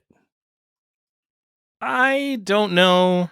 I think when I'm trying to think of memorable years in game collecting, for me, like years that stick out are the 2008 when prices started going up, then 2012, another price spike there, 2016 when prices leveled off. Those are the years I think of when I think of like market trends. And this is not a market trend year. It's a very flat year. If anything, I think that last year would be the year that things started settling down, which makes 2024 maybe a little less special. So if anything, I'm going to remember probably that 2 NWC golds sold this year after a long drought of no NWC golds. And these are the first NWC golds that came up since, 2019. We know when the market went crazy. It's a spoiler for the biggest sales of the year, but yeah, this is the year that NWC gold is back in the market, basically. Which is, yeah, I think that's maybe downplayed a little bit, but that's very significant because, I mean, we talked about it, but those were always private sales. They just didn't happen, especially not in this like public arena. I mean, one of the 2 sales was private, and I don't even know. I mean, there probably were, but I don't even know what private sales happened in like the past 10 years for NWC golds, because I think that they were actual private sales if they were sold. Yeah, you heard about Graysmoon, but golds just didn't show up. So Pretty exciting. You know me, a big fanboy of the gold. If we were on forums, this would be like one of the biggest threads of the year is that people be like talking about, oh, what's the NWC gold going to sell for? But you know what? There's probably like a social media thread that everybody forgot about 6 months ago. And it's just gone. I'm sure it was all over Facebook high-end groups. Yep. but no one cares on the video game stage. I mean, I'm sure like 9 people are like, oh, neat. But things just aren't the same, Johnny. Take me back to the old bulletin boards. No thanks. All right. The other thing, and this is one of the worst things to happen to video games in a very long time, Tyler. Wow. All right. Okay, I'm putting that up there with graded games, with all the bullshit that's happened. eBay. Oh. eBay fucking it up. eBay, fix your shit. Your search algorithm is so garbage now. I feel like if I type in anything in eBay, it's like I'm trying to look at my feed in Instagram. It's all terrible. It's all irrelevant. Jesus Christ, what has happened? The search is so bad now. Save searches got worse. Like, they just fucked eBay. They just fucked that up so hard. And like, I used to just enjoy casually browsing eBay, but now I'm just annoyed by it. So I've bought less, not more. Or when I do, it's been like very specific targeted buys, no casual browsing, no finding from just searching random topics that I was like, oh, I want to learn about some stuff. I can't even do that. Like, I can't tell people what a resource loss that is. So when I was hunting variants or complete sets, or I want to learn about a particular title, one of the key things I do, I don't just put it into Google. I go to eBay because there's pictures and you can type in a specific phrase and you can get all of your results. You can sort high to low, look at the person who thinks they have the best thing and are selling it for the most. And you can kind of sort through and you can ascertain a lot about a game and like what is available for that game, what it looks like, how many copies are available, like what its general trend is. You get a lot of information, or at least you used to, before eBay was just like, you were looking for little Samson? How about Samson? Who from the Bible? You like that? The guy, the hair guy? You like that one? How about that? You like cups? How about cups? What does cups have to do with anything? I don't know, but here's some cups you could buy. That's eBay now. I think we've definitely complained about this on the show, and like, I cannot overstate, this isn't just like it has gotten slightly worse, it has gotten like borderline unusable, especially if you have really particular queries that like you try to exclude certain things, and you try to have like switches that's like one or the other. Those queries just don't work anymore. And it's crazy because I know collectors are one of the bigger markets on eBay, and it's not video games, but it's trading card guys. Like, trading cards are huge on eBay. And people must be looking for like stupid nitpicky collector shit. They might be like, oh, I want a PSA thing. I want this card in PSA, but I don't want it in BGS. And they add switches. And like, I know when you do that, you'll probably still find BGS fucking search results in your search listing. And it drives me crazy. The order of search terms matters to what results you get, which is fucking madness. Whether or not you do a sort by best price or like lowest price, that will change how many results you get. How could that possibly change how many results I get? This is not a lie. If you look for NES Bubble Bobble right now, there's 517 results. If you look for Bubble Bobble NES, there's 561 results. How could those possibly be two different searches? It's the general enshittification of the internet, and it came to eBay, and it's terrible. If I go from best match to sort by lowest price, it goes from 561 to 387. It has not changed. I'm still in the video game category. That has not changed. What the fuck? The second, and Bubble Bobble NES, the second thing in this search is NES manual lot. That it does not have a Bubble Bobble manual, by the way. How is this showing up in my Bubble Bobble search? It's fucking crazy. That's how you wanted it to search, right? That's what you wanted? Also, I do a lot of searches for games that come out on like multiple computers. So like I search for Atari, Commodore, Apple, and I'll put them in parentheses separated by commas. And what eBay used to do is it was like, oh, I will find results for you that have either Atari, Commodore, or Apple in the title. And now that just doesn't work anymore. I just get no results because it's like, well, none of these have Atari, Commodore, and Apple in them. I don't know how to do those searches anymore. And so if I do want to search for like a computer game that has a common title that's going to clash with a lot of things, like, I don't know, Dark Castle. If I was looking for like any copy of Dark Castle, I'm going to get like a billion irrelevant results because I'd have to comb through everything. And it just makes searching take so much longer, so much more effort. I know we complain about this a lot, but it has taken the joy out of searching eBay. And I know you feel it too. And I've talked to other people and I know they're definitely feeling it. This is not a minor change. This is a huge change in the world of collecting. It's really bad. And like, I don't want to, it's like also the research part. Like, it's not just the browsing. It's like, this is a tool that we also used for more than this. And all the tools, like, we just got mad at price charting and how like, we're just stuck with bad tools constantly. We constantly complain about this hobby, how we want it to be better and like how we want more. But the tools keep getting worse instead of getting better. Like, there was a line where things were going up and we saw like what the future could be. We're like, finally it's getting better. Lists are getting better. People are looking deeper. WATA has a list of all this stuff. CGC is publishing lists of their stuff. It's like, okay, like, fuck rated games, but at least they're like doing some research and we're going to get some nuanced information. And then all the other big tools just started to collapse around us and people stopped giving a shit about graded games. It's just like, what is happening? We're never going to learn or know things. It's all going to be like, go back to just lists stored on some guy's computer, me, Tyler, random internet people. And it's all going to suck. And like, it's going to be researching in the dark ages. Also, Instagram search for tags and stuff also got worse. That was like a thing I used to browse video game pictures when I was hunting for variants. Everything is so much worse than it was 3 years ago, and it doesn't feel like that should be the case. I'm not worried about the social media. If you posted something on social media and it was more than 48 hours ago, it might as well have never existed in the first place. But I mean, eBay is where I expect to be able to find what I'm looking for. Yes, but like I'm just cross-checking lots of different things when someone says, oh, this thing exists, or do you think this thing exists? And I will just go do hard searches everywhere that someone might post that, like just doing my diligence. And Instagram used to be a place I would go and do that. Now it's like impossible, so I don't even use that anymore. It's like literally a tool that I was just like, nope, can't use this thing. It's too garbage now. And eBay's getting that way. People probably think we're overdoing it. We're not. It's worse.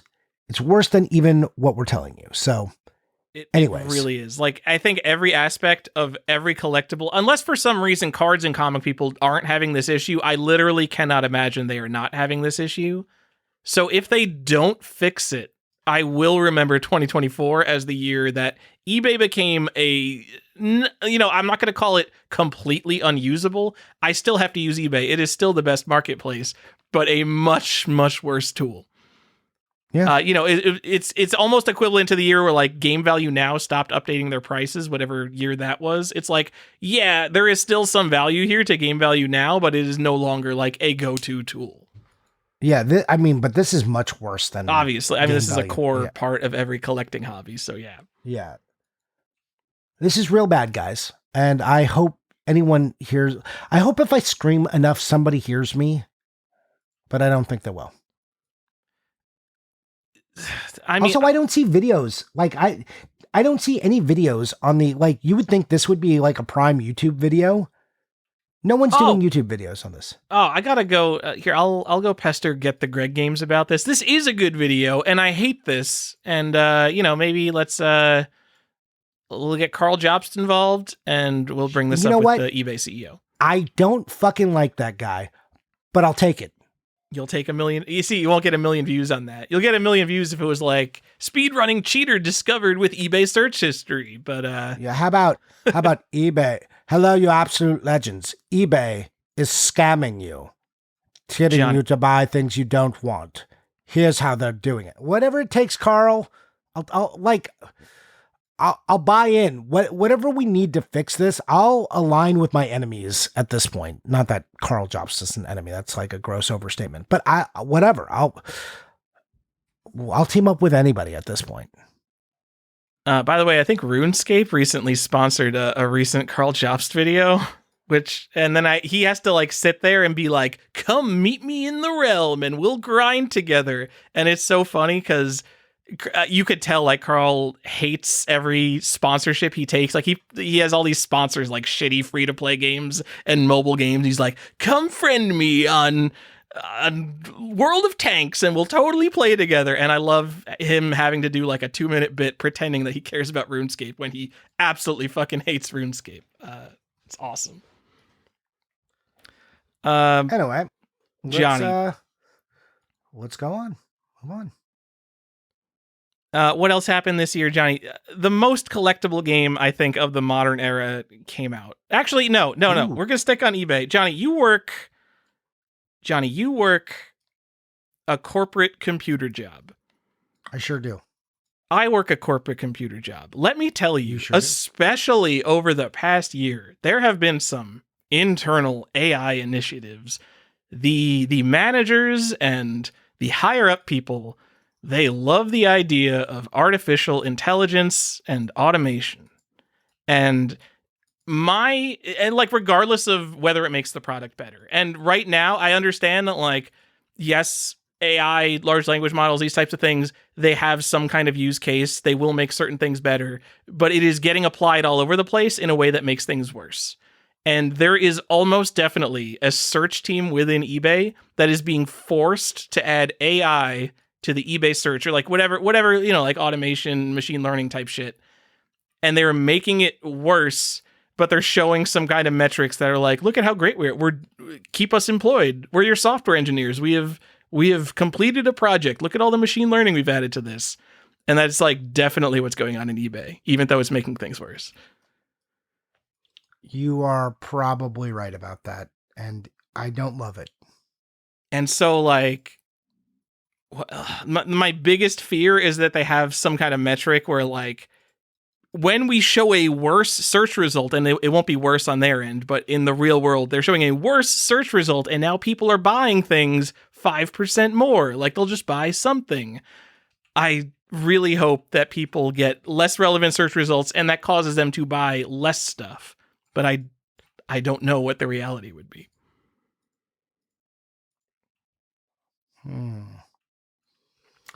Well, I think we know what the reality is. But man, there are so many people just asking for AI nonsense for everything. And look, I love some AI. I enjoy it. I think there's fun to be had and tools there that are fun to use. But man, in the corporate world, you were telling me you've got like one of those AI girlfriends on your phone, right? Oh yeah. We talk all the time. We're besties. We're getting married soon. Don't tell my wife. Oh, all right. Let me know if I'm invited. You probably won't be. I mean, we're going to have it in cyberspace, so technically anybody can come. It's going to be so nice. All right. No. I'll shower you guys with Bitcoins as you're walking down the aisle. Ooh, that would be the best. Could you just shave like 20 Bitcoins to us? That'd be sweet. No, gross. But in the corporate world, the things are asking AI and like what they want people to do, and it's like, please stop asking for this. You guys don't even know what you're asking for. You don't know, like, all the AI initiatives that have been put in front of our data team are just like, they're like, we don't trust any of the data, but you know what? I will trust somehow AI to get it right. And I'm just like, have you not used a lot of AI then? Or what? Well, I did a search and ChatGPT told me that my results would probably look like this. I'm sorry, did you put our private information into ChatGPT and ask what it thought? Oh my God. Please tell me nope, you did. Okay. Anyways, just that's a total aside, but you can cut all of it if you want. But yeah, the corporate world asking for all this AI stuff, and they're not ready. Some companies might be, but not most. Not all the ones that are asking for just AI to solve their problems. All right, Johnny, more 2024 trends. What we're going to Yeah. remember. Ooh, tell me a good one. Johnny, the most collectible game, the next stadium events, the next NBA Elite 11 was released. I think in real, probably in every aspect of the word, the biggest commercial flop of a video game ever came out. Concord on the PS5. Ooh, how is that one doing? Is it at 1 million yet, or like how much money have I made off my one copy of Concord? I definitely don't actually own. So I've been showing off my investments on YouTube, and I think that for real, this is going to be the next Sega Saturn of video games. Oh, excellent news. Sega Saturn of video games. I'm sorry. No, so Concord, what did it spike up to? Was it over $100 at some point? It was, yes. Guys, I mean, I've said this on the show because I remember getting into this tone of voice. Very obviously, they expected Concord, a game with like something like a $300 million budget, they expected it to sell a hell of a lot of copies. So they produced a hell of a lot of copies. And then people got shut down in 2 weeks. People panicked. They bought copies from Best Buy. People went to Targets and they like wouldn't sell them a copy of Concord because it got marked in their system like, oh, you can't buy this because the game no longer exists. And then people panicked. And what do people do? They buy up copies of Concord. What does it turn out? There are hundreds and thousands of sealed copies of Concord, and no one is ever going to open them because the game doesn't exist. I could tell you now that the price has now fallen below $40 again, which is nice. And there are a bunch of sellers that just have. So is now the right time then? Should we be buying Concord yet? Honestly, I don't hate it. This is one of those things where when you look at the PS5 set, like, man, John, I mean, the PS5, it's got some games. It's got Astro Bot. I know it has good games, but like in terms of games I get excited for as a collectible, me, jaded Tyler, who like hates everything, there's not a lot in the PS5 that excites me. This will always be one of those asterisk games in the PS5 set, like, oh, here's a game that basically came out, immediately shut down, and doesn't exist. It's an interesting thing that happened. I don't think it'll ever have significant value, obviously. Look at how many copies there are on eBay, even after the collector market tried to scoop them all up. But you know, if you can get one for $30 just to have like this interesting novelty, I'm into it as a novelty thing in your collection. Okay. All right. Well, me and you, this is the year we get Concord. Sure. Maybe this seems like a thing that will like never sell out. Like I wonder if it drops to like 25. Maybe at 25 I should buy one. Okay. We'll keep an eye on it. All right. We'll do a Concord. This and Elephant Mario, the two things to really keep an eye on in the modern collectibles world. Well, Elephant Mario was going to be one of the things that I also remember from 2024. But did that actually start in 2023? That was 2023, and I did have to look that up. I thought Super Mario Wonder came out this year, and the thing that tipped me off was like, that game would probably been mentioned in the Game Awards if it came out this year. Yeah, that's true. When did it come out? Do we have a date? I think September of last year. Okay. So yeah, I guess that makes sense. So the elephant craze was into the beginning of in the early part of this year. So Johnny, the elephant craze is actively happening. I don't know what you're talking about. Oh, have we done an elephant check? Do you want the elephant check? Hey guys, we're gonna do an update on. I'm trying. The elephant in the room. Let's go. I'm trying. I'm using eBay search and like I can't even find one. Hold on. You know, you can get a plushie if you want on Amazon. It's one for $3,000 on eBay right now. Is that a good price? It is disgusting how hard it is to find what I'm looking for on eBay. I think, you know, in the $600 range, I think it's about the same. Either not a lot of copies have sold or I just can't find them because of eBay. I see one active right now at $550 or best offer. Yeah. All right. Fantastic. There's your Elephant Mario update. We don't care. Johnny, another stupid thing that happened which is not as interesting as Concord. But there, we talked about these stupid spikes. The Audubon Polizei going up to 1 million. Piglet's Big Game. This that is just crazy. recently. What is this? I've been meaning to get the info on this. I saw some numbers and I was like, what is happening with Piglet? Yeah, Piglet went from like $20, no one cares about it, to over $100, and now I think it's coming back down to the 80 to 100 range. Actually, no, I still see it buy it now on PS2 for $115. So, as far as I know, you can trace the entire pump of this game back to a tweet. So there's a horror level in this game that is has genuinely creepy vibes. And so someone bought out all the copies of Piglet's Big Game on eBay because, this game's like $20. And, there are probably 6 copies on eBay because how many copies of freaking Piglet's Big Game are people going to be putting on eBay?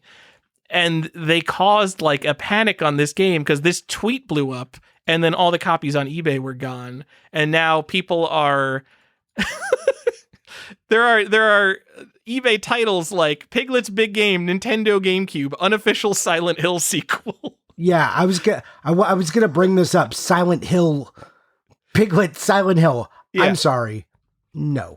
It's a meme game. So it's the equivalent of the Elon Musk Doge coin, Shiba Inu coin, that kind of cryptocurrency. So what is this? There's a pigletsbiggame.net and it says baby's first Resident Evil or Silent Hill. What is this someone made an entire website to pump this game? This is crazy. I think this is a coordinated pump. Do I have to buy this now for my Halloween game list? What is happening? I think you do. I think the only reason people care about it is the horror level. So now is the horror level also on GameCube? It's just like a haunted house level. It's like how Banjo-Kazooie has a haunted house level. It's like the equivalent of calling Banjo-Kazooie the unofficial sequel to Silent Hill. It's so ridiculous. Oh my god, the GameCube prices are even worse. It's a weird thing that happened this year. I mean, we have all sorts of weird games that get pumped like this now. This is just, I don't know. To me, this is a memorable one. It's so dumb. This is very funny.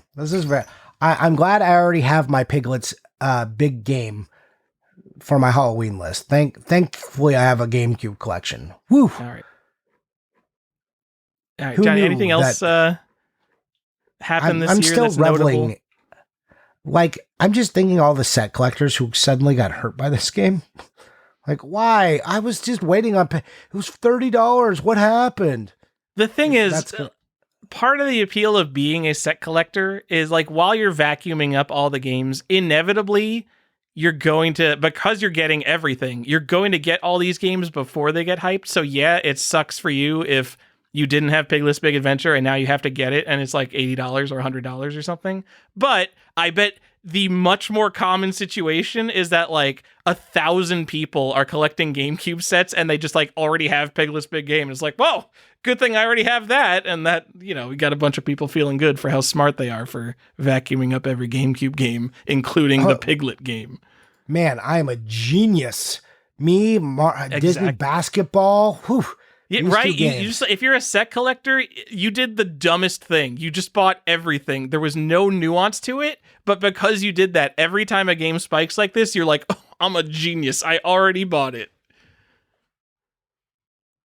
So smart. So what do we do? We poo-poo set collecting all the time. But when it comes to this stuff, if you want to feel like a genius, buy every video game. Yeah. All right. Any more trends you want to talk about? Any other big things that you're going to remember about 2024?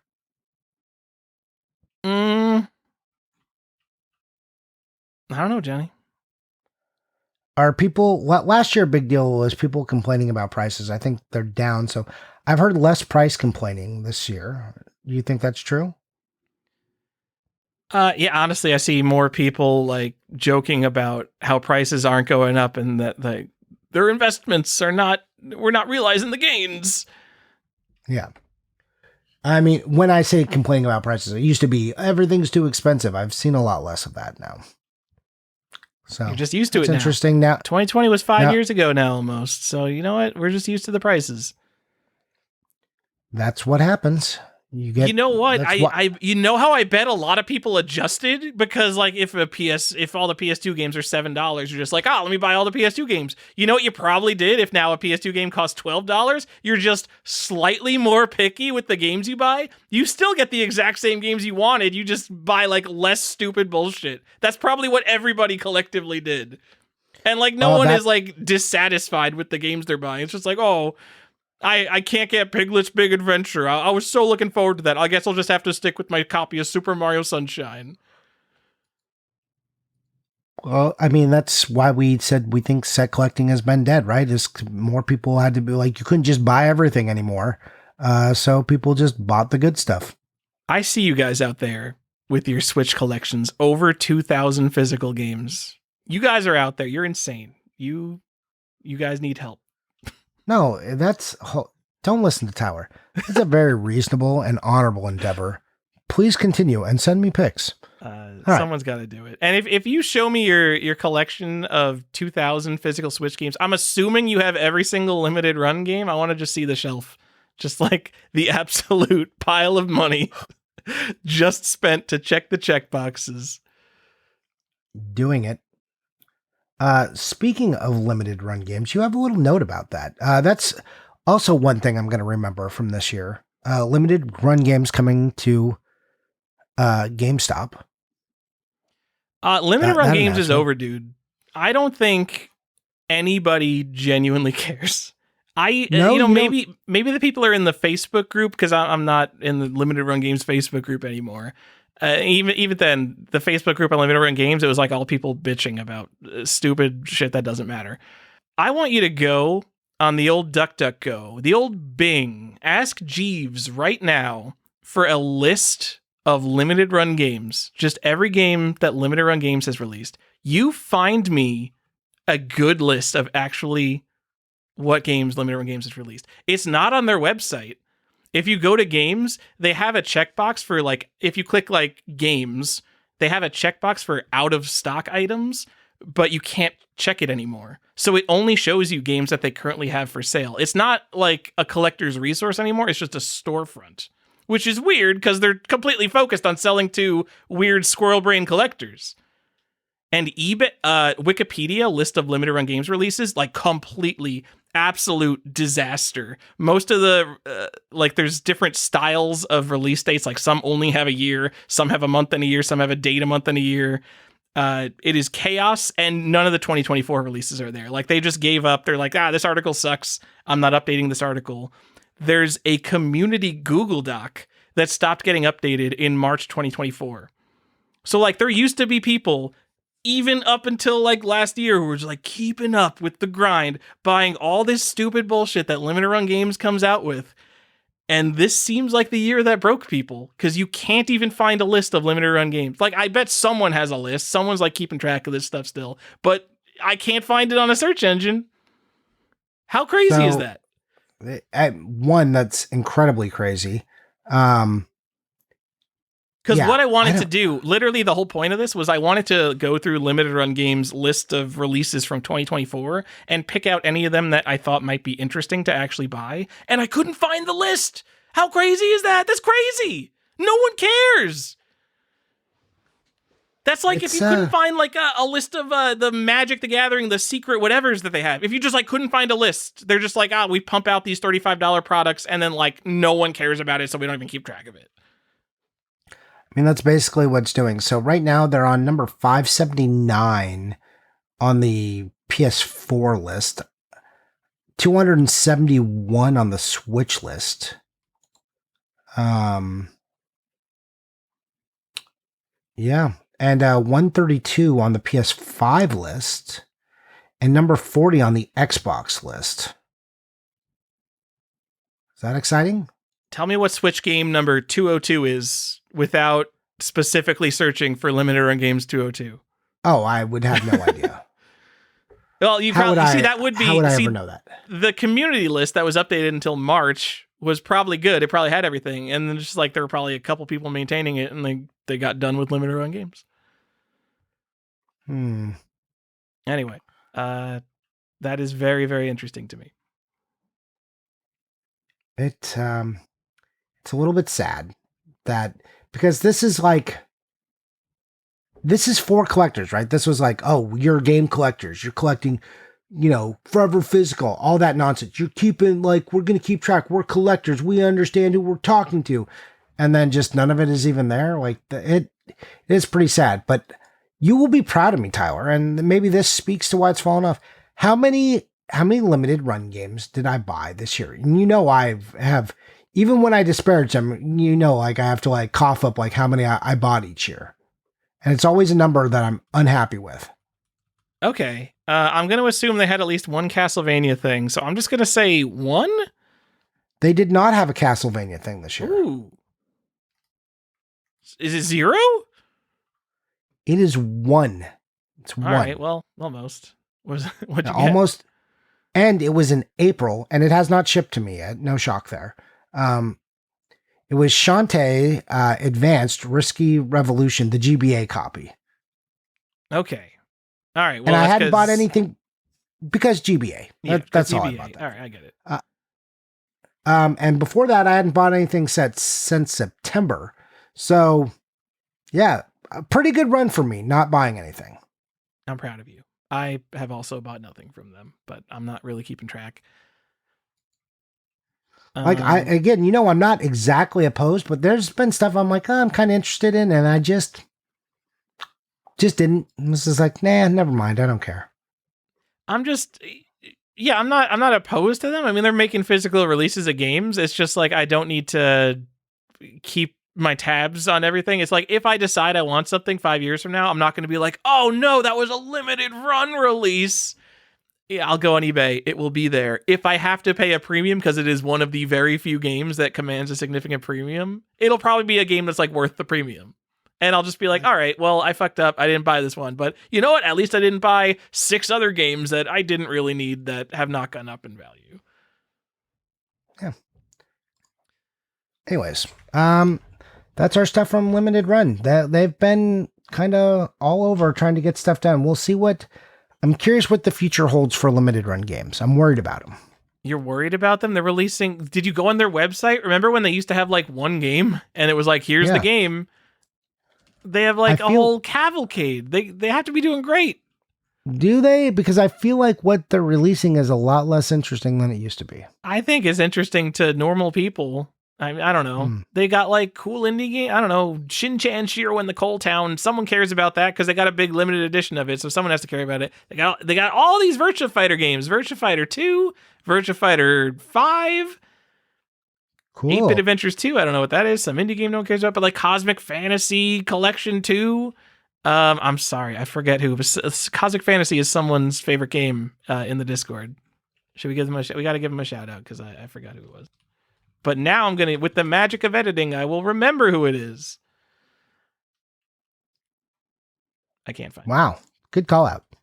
Johnny, who I can't find it. I'm searching Cosmic Fantasy. It's only Daddy Milk and Clearbus I see. I mean, yeah, it's got to be in the TurboGrafx thread, right? Daddy Milk played it last year. I don't know, Johnny. Someone cares about Cosmic Fantasy 2. Say the words Cosmic Fantasy in the Discord again so I could find you. Okay. You know what? You know what Limited Run games have? There is a thing right now. If I was I'm not gonna say weird because we're all weird. If I was a panicky full set collector and I was collecting the PSVR set, they have right now Kayak VR Mirage. It is a VR kayak simulation, probably not game experience, only being sold through Limited Run games. I would probably be oh, I gotta get that because who is gonna buy this? And it's gonna be part of the VR set. And we have said on the show, I think the PSVR set, this is the PSVR 2 set now, but whatever. It's going to be one of the most collectible sets of the modern era because it is such a specific and unique thing. And who the fuck is buying a virtual kayaking experience for $40 physically? Oh, not me. Yeah. I met like literally every single person buying this is either going for a PS5 set or the PSVR set, right? Like 0 people are like, yeah, I gotta get that kayak thing physically. You know, the VR set is a thing I did look at. I was like, do I want to do this? And then I decided the answer was no. Is it because you didn't hook up your PSVR in a while? You mean haven't hooked it up in ages because I don't want to feel like I'm tethered into the Matrix just to fucking play a video game? But you could pretend you're kayaking. I know. With like all that bulk on my head and just like, yeah. No thanks. All right. Man, maybe 5 years from now, can we get like less bulky VR headsets? That would be kind of nice. I'll call it the best trend. We used to do best trends, worst trend. If we could get like actual glasses that are as good as like the Apple Vision Pro is now, be pretty cool. Didn't Apple discontinue it? They sure did. That's wild that it failed that hard. I did not expect that. It was too expensive. Wow. Who would believe that a $3,000 headset with a limited array of software was not going to be a smash hit product?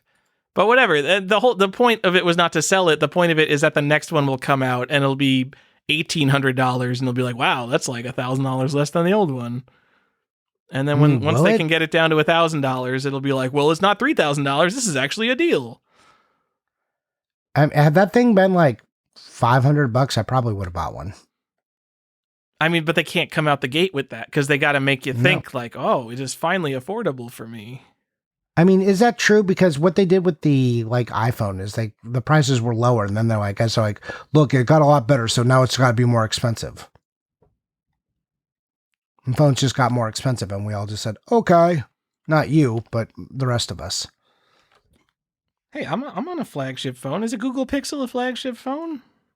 I don't know. That's my wild. wife is giving me a thumbs up right now. Google Pixels are flagship phones, baby. These phones are like $900 now. All right, so we can text now because your phone is in total garbage, or do you have garbage service still? We can't text because the FBI just said that you should be using encrypted messaging services because China is spying on the actual service provider networks, Johnny. Come on. Oh, so like encrypted iPhone messages? Yeah, that would be fine, probably. Okay. But you can't do that because I'm on an Android, so don't send me a text. China's going to get Tyler. Come on, man. 2025 could be our year. Could be us. But you're over here like... I joke and Matrix. I play this up, but it's funny because my mom thinks I'm like legitimately like tinfoil hat crazy. And I know that I am a little bit that in a genuine sense, but also like she thinks like I'm far gone. She thinks I'm like Alex Jones, like down the rabbit hole, think the government's out to get me genuinely. It's kind of fun. The masks we wear for our family. What a fun topic. Let's keep doing it. You want to talk about that? Let's talk about how we're all going to be in front of our families during the holidays, or how we were. Anyways, let's not. Any other big trends? Anything else you want? Big prices? Any big swings? What was 2024 to you? What else you got for me? Well, we'll get to the biggest games of the year, Johnny. I want to say, what games from 2024 do you think will become collectible? Ooh. From 2024. Well, I would like to look at a list of limited run games, but I can't find one. Yes. Okay. Because theoretically, those should be the collectible ones, right? See, I think it's so hard in the moment now because everything is so gettable, so common, literally mass-produced hundreds of thousands of copies of anything we would talk about. So we really have to speculate, like 20 years from now, is there anything from 2024 that people would be like, damn, wish I got that when it was cheap? It's going to be random special editions that had something cool in it. Johnny, I think if I had to pick a game, and I'm definitely not saying go to Best Buy and speculate on this, I think Balatro Special Edition, maybe one of the games that people will want a physical copy of, maybe similar to like Cuphead. These you could literally buy these brand new right now for $35. These are not a special thing, but it is a $35 version of a $15 game that millions of people bought and played for $15 and do not need a freaking physical copy of, because I hate to tell you, physical media kind of a niche thing now. So this will have sold way less copies than most games as popular as it may be. So I'm going to call out some of the limited edition controllers that came out this year. Some of the PlayStation stuff, the PS5 stuff, the anniversary. Uh-huh. And that's way what I'm into gonna, all these. You are just way into controller. We just had a whole episode where like, don't buy controllers. No one wants controllers. And you're just like, yeah, limited edition controllers. I think that's the stuff people are going to really want. I still look, I said don't buy controllers for people because people know what they want. I think some of that. I don't necessarily think that all of them are, but I think like maybe that physical edition PS5 might be a little bit collectible. You know, I think that's one could go. How about I'll go a new one that seems to be gettable, but I don't see because it comes in a giant globe. Let's talk about Indiana Jones and the Great Circle, the collector's edition that comes with a globe. It is so hard for me to imagine people caring about big, stupid collector's editions because there's so many of them, and so they just seem interchangeable, whatever. I know there are people who collect that stuff. I look at all of it, and I'm like, it's all special, so none of it's special. It's probably accurate. So if there is something, so it's the ones that get collectors, the ones that I think are maybe a little bit interesting are ones that are genuinely limited releases of super big games. So last year's Baldur's Gate 3 limited edition. Yes, it doesn't actually have the game as a digital code. People do not care. People are spending $900 on that because it is a huge thing that's actually limited. That's Baldur's Gate 3. Something like that, I think, has legs.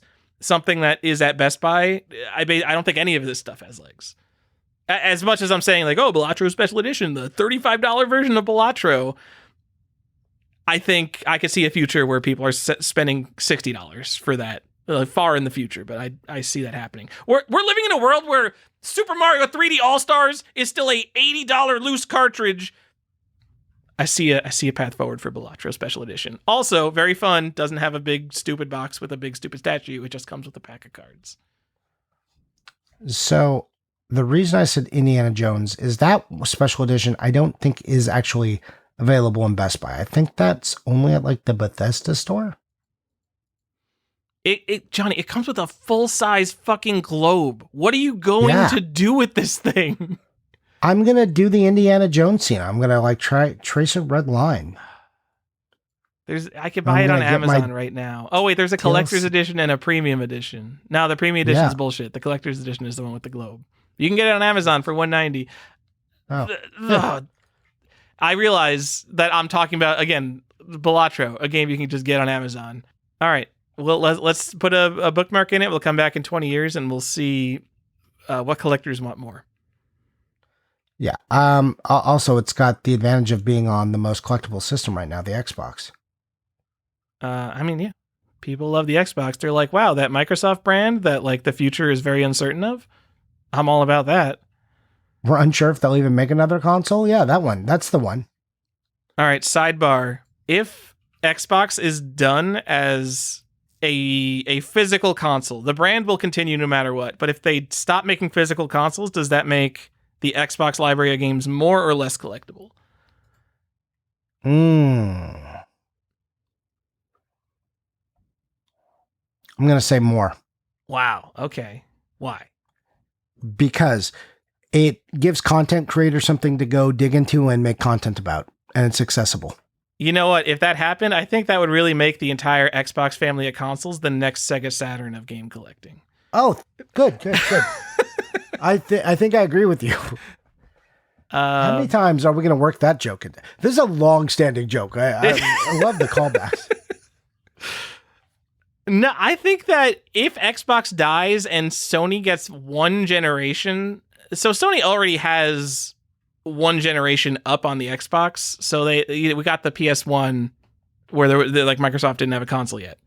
And then every other thing, we can pair them up one for one. And then if Sony gets one more generation with physical media on the tail end, and, you know, I imagine the next generation, if we get physical media at all, would be the last one, right?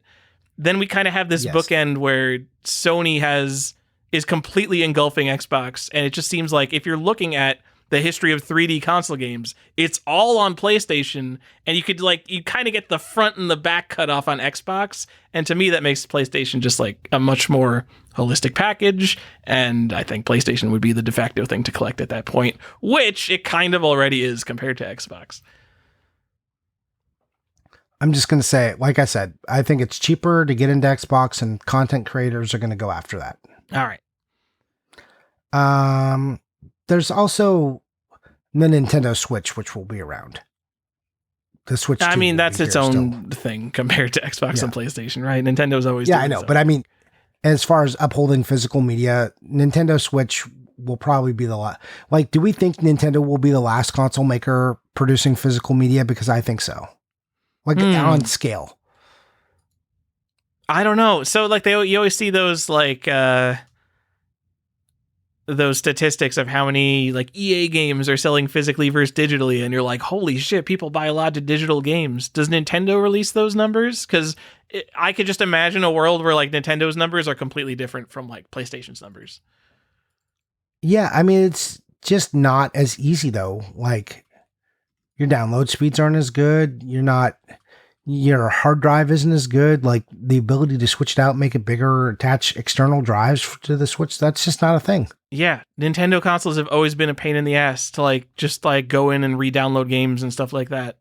You know, compared to other platforms where it's relatively easy. Like I would have no qualms about deleting an app off my iPad. I'd just be like, oh, I'll just go download it again. It'll take like literally 5 seconds. Where I don't want to be like, I gotta boot up the Switch store, gotta go to my purchases. It turns like a 5-second process into like 90-second process. It's just a little bit more annoying. Agreed. Don't like it. Wow. Okay, here we go. What is Game and Network? This is PlayStation. I'm only going back to 2021, and I'm looking at like at least 5 times as many digital sales as physical sales. And that's 2021. You have to imagine it has gotten way more towards digital since then. So they've already said that Switch 2 is going to be backwards compatible with Switch games. That kind of makes it feel like the Switch cartridge is the last physical media that we're going to get at all. I can't imagine that we're going to get a physical thing, 8 years from now if there's a Switch 3. I sure hope not. I think we will get maybe limited like productions of physical releases, but not in the way that we actually do now. Johnny. Tyler. What's the future? Is FOMO the future? Is there FOMO in the future? Are we still doing that? I don't feel any FOMO. Do you feel any FOMO? Not really. The stuff I feel FOMO for is like obscure video games finally coming up to auction, and my fear of missing out is because I'm not going to bid enough. So that is the exact same thought I had. I think it's both because we're bidding on like obscure computer games. I kind of can't believe how high some of the prices are for games that no one has ever heard of, like including me. Like, just like I see a computer auction and it'll be just like random Atari game, like an Atari computer game sells for $400, and no one on planet Earth has heard of this video game. But I don't really have FOMO for it. I feel like if I was the person that was destined to own that game, like if I was the one who cared, I would be the one bidding the $400. So I'm just kind of like at the sidelines because I'm like, well, I guess I don't need that one. So that's not really FOMO. I'm just kind of surprised at how healthy maybe a market is for an obscure game. That, that's kind of where I am. Yeah, I'm not too worried. Like there's been very few things I've been like had any kind of fear of missing out. There was one game most recently purchased that I was like, oh my God, if I miss this one, I'm going to kick myself for it. So don't miss it. Save it. I'm so excited. But even that, I wasn't too terrified of, and there hasn't been anything Not really, not super afraid. I don't know if that's just us and where we are. I don't know where the regular collectors are right now. Like, I don't know if the people who are grinding 360 out are still suffering all the FOMO, or people who are still grinding Nest libraries are still like feeling that. But it feels like stuff definitely settled down and things are more obtainable, and that like rampant, like, fevered mindset, the brain disease that everyone had has relented. It sure has. And like when we are in kind of like a down, more calm thing, I'm usually thinking about like what's the next thing that's gonna pop off, and I can't even imagine like what is gonna be. Is just gonna be like, I don't know, we all into complete box NES again, or is everyone who cares about NES dead and Xbox 360? Because when you do the thing where you like roll up like, oh, the current generation of collectors currently cares about Xbox 360. Like, yes, that's true. There's a lot of physical Xbox 360 games. So like, yes, some like weird stuff can pop off, but as a whole, I feel like it's a shambling mass that's going slowly upwards, and like the console Xbox 360 as a whole can't really have a spike. There's simply too much of it to, you can't buy out the market like you maybe could on what we've seen in 2020, where like mint complete in box NES and Super Nintendo games, those are basically off the market now. Those have been sent in to be graded. Yeah, I don't know what the next thing is. I also have trouble kind of sussing that out. And I don't know if it's because the market is too big, but like the pricing is too big still, even on stuff that isn't that expensive, especially when a library is that big. It just becomes kind of untenable. So I don't think set collectors are driving the general, like set collectors used to drive the boat in collecting. It was just whether people liked it or not, they were going out and buying everything. So prices generally moved up. Now that set collectors are gone, those prices on everything aren't all moving in an upward trajectory. So now like the trash just stays the trash. So I'm wondering when we will hit that, like a new trough, right? And then we'll reignite people to go buy all of the trash again. I mean, the upcoming catalyst, it seems like it's probably going to be a while from now, is going to be the end of physical media. I think that is going to cause a mad rush on physical media. That is going to cause it, like whenever that happens, whenever Nintendo is like, this is it, this is the last cartridge we're ever making, people are just going to go buy out a bunch of random shit. And like we always see, like a bunch of prices are going to spike, and they probably aren't going to come down to what they were before. And that's definitely something on the horizon eventually. I am imagining there's going to be a market boom before then, because that's like years off at this point. Yeah, I mean, and this is for people to be aware of, this is a thing Nintendo could announce while still making cartridges. They could say in the middle of the Switch 2's life cycle, this is it. After this, no more physical media for Nintendo. And then all of a sudden, all of their later print Switch 2 games are going to sell a lot more physical copies. Yes, that's kind of what I think they'll use it as a business strategy for, and what I was kind of getting at there. Yeah, I think Sony will probably, and Microsoft will come to those announcements sooner.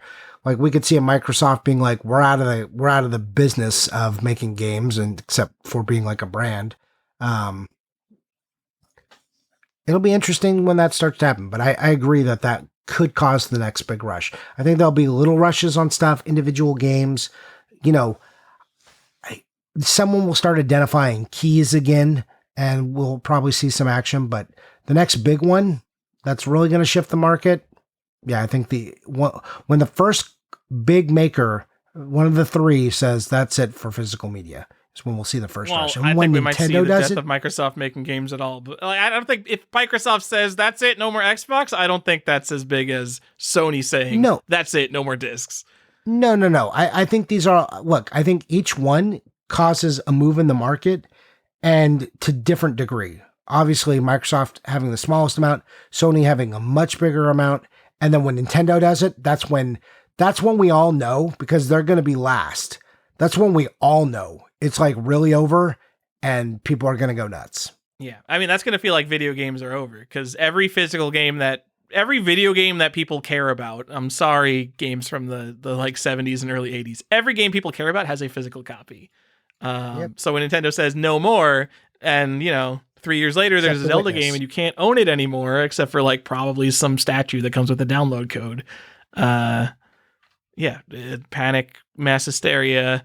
People are going to be like, I can't believe the resellers have ruined the market again. It's coming, guys. This is like within the next 10 years, the market will be on absolute fire. So prepare for it however you want to. It's happening. Think of all the YouTube thumbnails you're going to have to like stare at. Nintendo ruined my childhood. Video games are over. Nintendo, why? Like all the outrage and nonsense. You know, that's all coming. Man, you're going to feel the YouTube FOMO. We say like, there's no FOMO now. I'm going to be feeling the FOMO when physical games are over, because all of a sudden I'm thinking like, oh man, all the other people who are hunting the same games as me, now in the back of their head, they're like, oh, this is it. This is like, we're in the final round right now. There's never going to be any more of this stuff. All of that first party Switch stuff you haven't bought yet, might want to look into it. Because, like, at the very least right now, like, when I'm buying, if I'm thinking about buying a Nintendo 64 complete in box game, there is some part of me in my mind that's like, well, I'm so happy that people are, like, blowing their money on Switch collector's editions and whatever Limited Run Games is putting out, because that means they're not competing in my market. And when there's no more of that stuff, I mean, there'll be a little bit of that stuff, I'm sure. But when physical games stop existing, all of a sudden, we're all competing in the same market now for the used stuff. I can't wait. That's going to be the best episode of Collector's Quest. With the day Nintendo announces no more cartridges, you know what? I don't know if we're still going to be doing Collector's Quest if it's that far down the road, Johnny, but we're going to have to come back and do a special episode. Just do an episode like, we're back. It's been 6 years, but here we are. Yep. Johnny, how old are you? Are you in your 50s? Jesus Christ. Yeah. Someone hold us to that. So I want to bring up some other stuff that might be affecting the market for next year that I kind of alluded to. And I don't want to get into the politics of all of this, Tyler, but there are some factors going on with the economy. So remember where I said, hey, I think in general games are down and there's a downtrend and like what's causing the fever, but there is a link between Bitcoin and collectibles, right? And Bitcoin is up. The stock market is up, and you can get into the numbers of all that. So usually when those things have money going into them, especially Bitcoin, people start to look for alternate assets, and that's typically been collectibles. And we start to see games get hot. Now we saw that. I mean, that might have just been the perfect storm at the time, but we've seen links to like Magic cards and comics also go through these kind. When Bitcoin is hot, all these things do better. When it cools off, they do worse. Currently, Bitcoin's doing very well. Do we think we're going to see some of that? And then on the other side, which could keep things down, especially for new games, and like, I don't know what this is going to mean for shipping and overseas stuff, but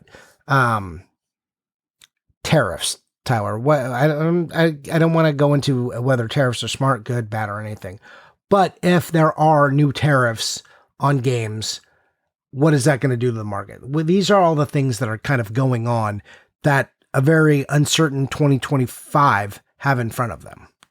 All right, so those are two very different things. So let's tackle Bitcoin first. But you could definitely see. What I mean is they are both pressures that are going to affect the market, right? Yeah. So they're big pressures coming. That's their tide. They're not the same thing. I'm not saying that. I'm just saying they're two, and they're kind of counter pressures that might cause market headwinds.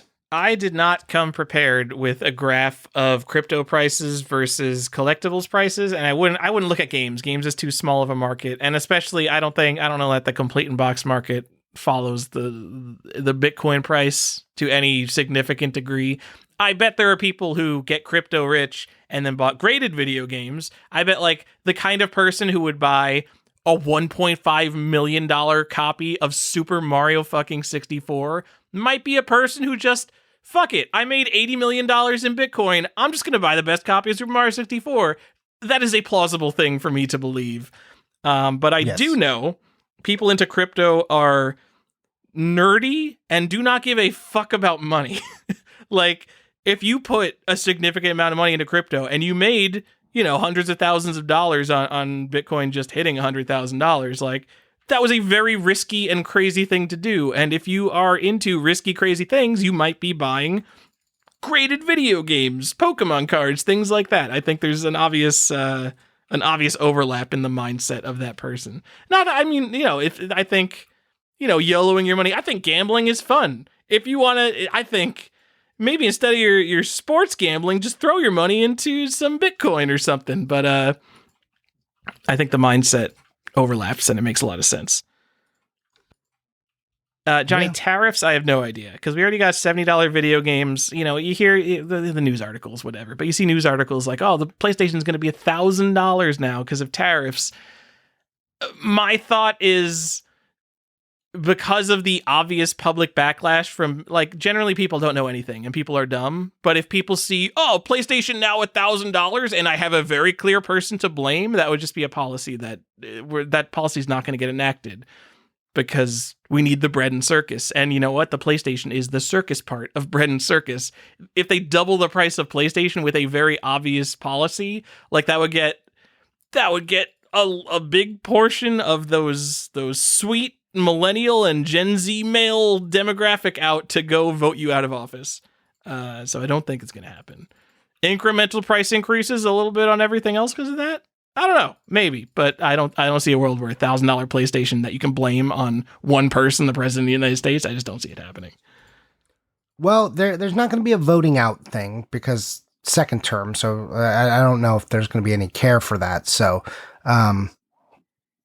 that's just a thing to factor in. Like, oh, how much if you're thinking about, if any president is thinking about whether their decisions affect their candidacy, that's out the window on the second term. So I guess. And, I would, politics aside, Johnny, I would hazard a guess that Donald Trump does not care about the health of the Republican Party.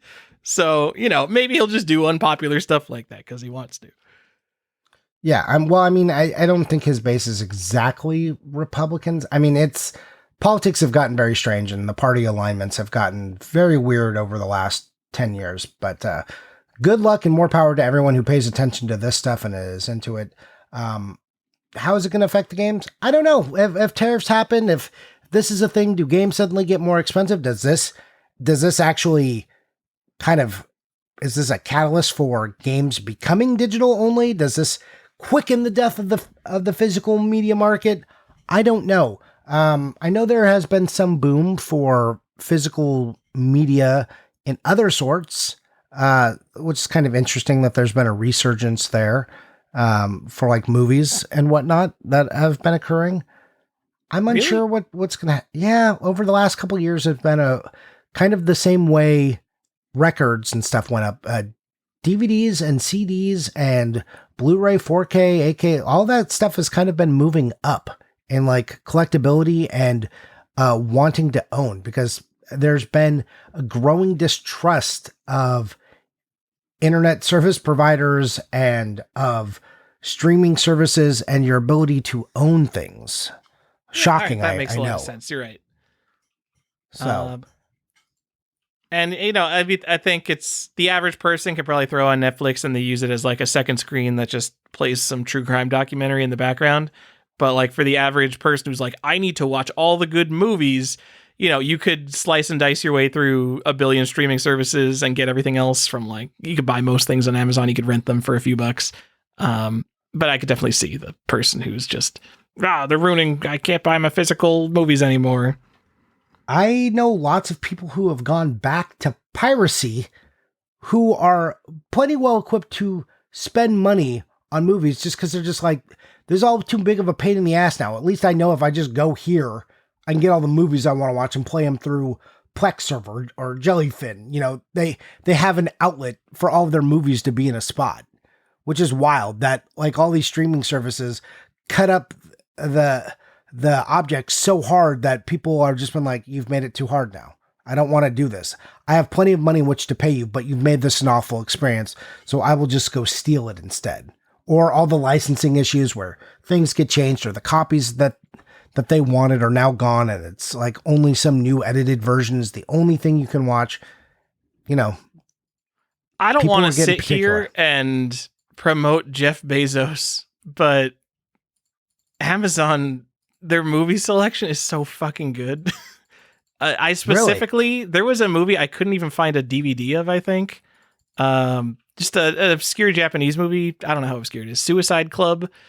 The only place I could find to purchase it was Amazon Prime Video for like $3. It was like standard definition too. It was like the only copy of this movie I could find. So, I mean, having an obscure movie and the only place I could find it is Amazon, that seems like a pretty good, I don't know, that seems pretty good for Amazon, in my opinion. But also, funnily, now that we're talking about this, when I search for Suicide Club on Amazon, there's a new Blu-ray release. Interesting. Crazy.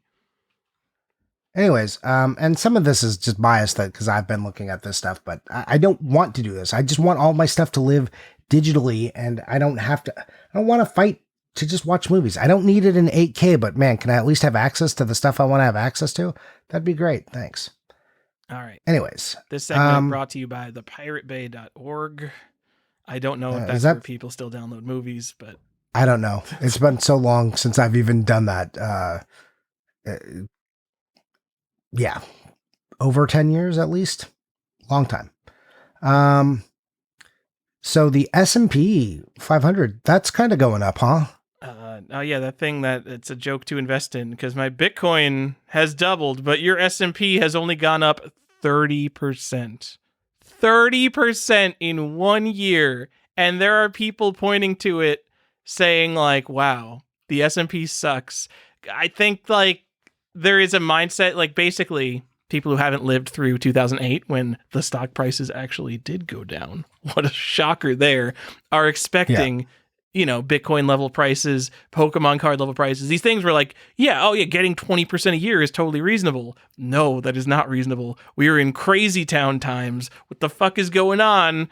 But yes, the point is that like we do have a lot more money. If you are invested in the stock market, your portfolio has doubled since COVID. That's a lot more money. And you know who has the most money in the stock market is the rich people. So they have all doubled their net worth. But I don't know, maybe your 401k is up and maybe that makes you feel better about spending money on a little Samson. Yeah. I won't get into what happens when 90% of the wealth is doubled on one end and your 1% is doubled and how that doesn't actually, you're still losing. We don't need to get into that lesson. Don't worry, Johnny. We are trying as hard as possible to have them not pay taxes on their unrealized gains. Oh, thank goodness. Thank goodness. Yep. Anyway, don't drag me into this. Okay. Anyways, things out there be crazy. S&P 500 is in crazy town. Bitcoin is in super crazy town. Every time I'm like, no way can this happen. Look at it. Look at the way it crashes and it's so unstable. Blah. And then, here I am looking at it. I'm like, well, I should have bought Bitcoin. I guess I was wrong. When it was at 60,000 back in like 2021, I was like, there's no way. And now it's like over 100. After being in 2022 down at like 17. From falling from 60 to 17, losing 40% or 60% of its value, and now being double that. I don't understand. I don't understand Bitcoin and electronic currencies like this, Tyler. It's You're an old man, Johnny. It's the future. Digital money. Yep. Blockchain ledger tracks all your stuff. I'm all about tracking. Yep. No thanks. There will be a huge internet circle jerk. If Bitcoin in like the next 2 years goes down to like $8,000, it'll be like, everyone had their 4-hour documentary on like the rise and fall of NFTs and everyone will just be like peeing on Bitcoin's grave. But of course, as we all know, it's going to 2.5 million by 2027. Guys, invest now. Bitcoin is the only stable investment. Is real money as opposed to fake money, the US dollar. How do we know it's real money? Because we measure Bitcoin's value in US dollars. Oh, wait. Yeah. This show is not financial advice and is meant for entertainment purposes only. Johnny, speaking of Bitcoin, can we talk about the biggest weirdest sales of 2024 that I know of. Please. Okay. Please tell me about them. I want to talk about our tools just real quick. There was a short-lived website called GamerStonks or GameStonks. I think it was GamerStonks. And what it did was it compiled all the graded game sales. And like it showed you like all the analytics, all like the price charting stuff, but it was really focused on the graded games market. And because it was all graded stuff, they like really had their shit sorted out, getting variants correct and things like that. Whereas price charting is all like, you know, software that's trying to guess what the right variant is. Like those Left Bro statistics we were looking at, those were not all Left Bros that got caught up in that price. I'm 100% sure. I think as a result, did they only have like special analytics on certain games? I don't remember. I never. It was a paid service, by the way. That's how you know it was legit. It was like $10 or $15 a month, I think.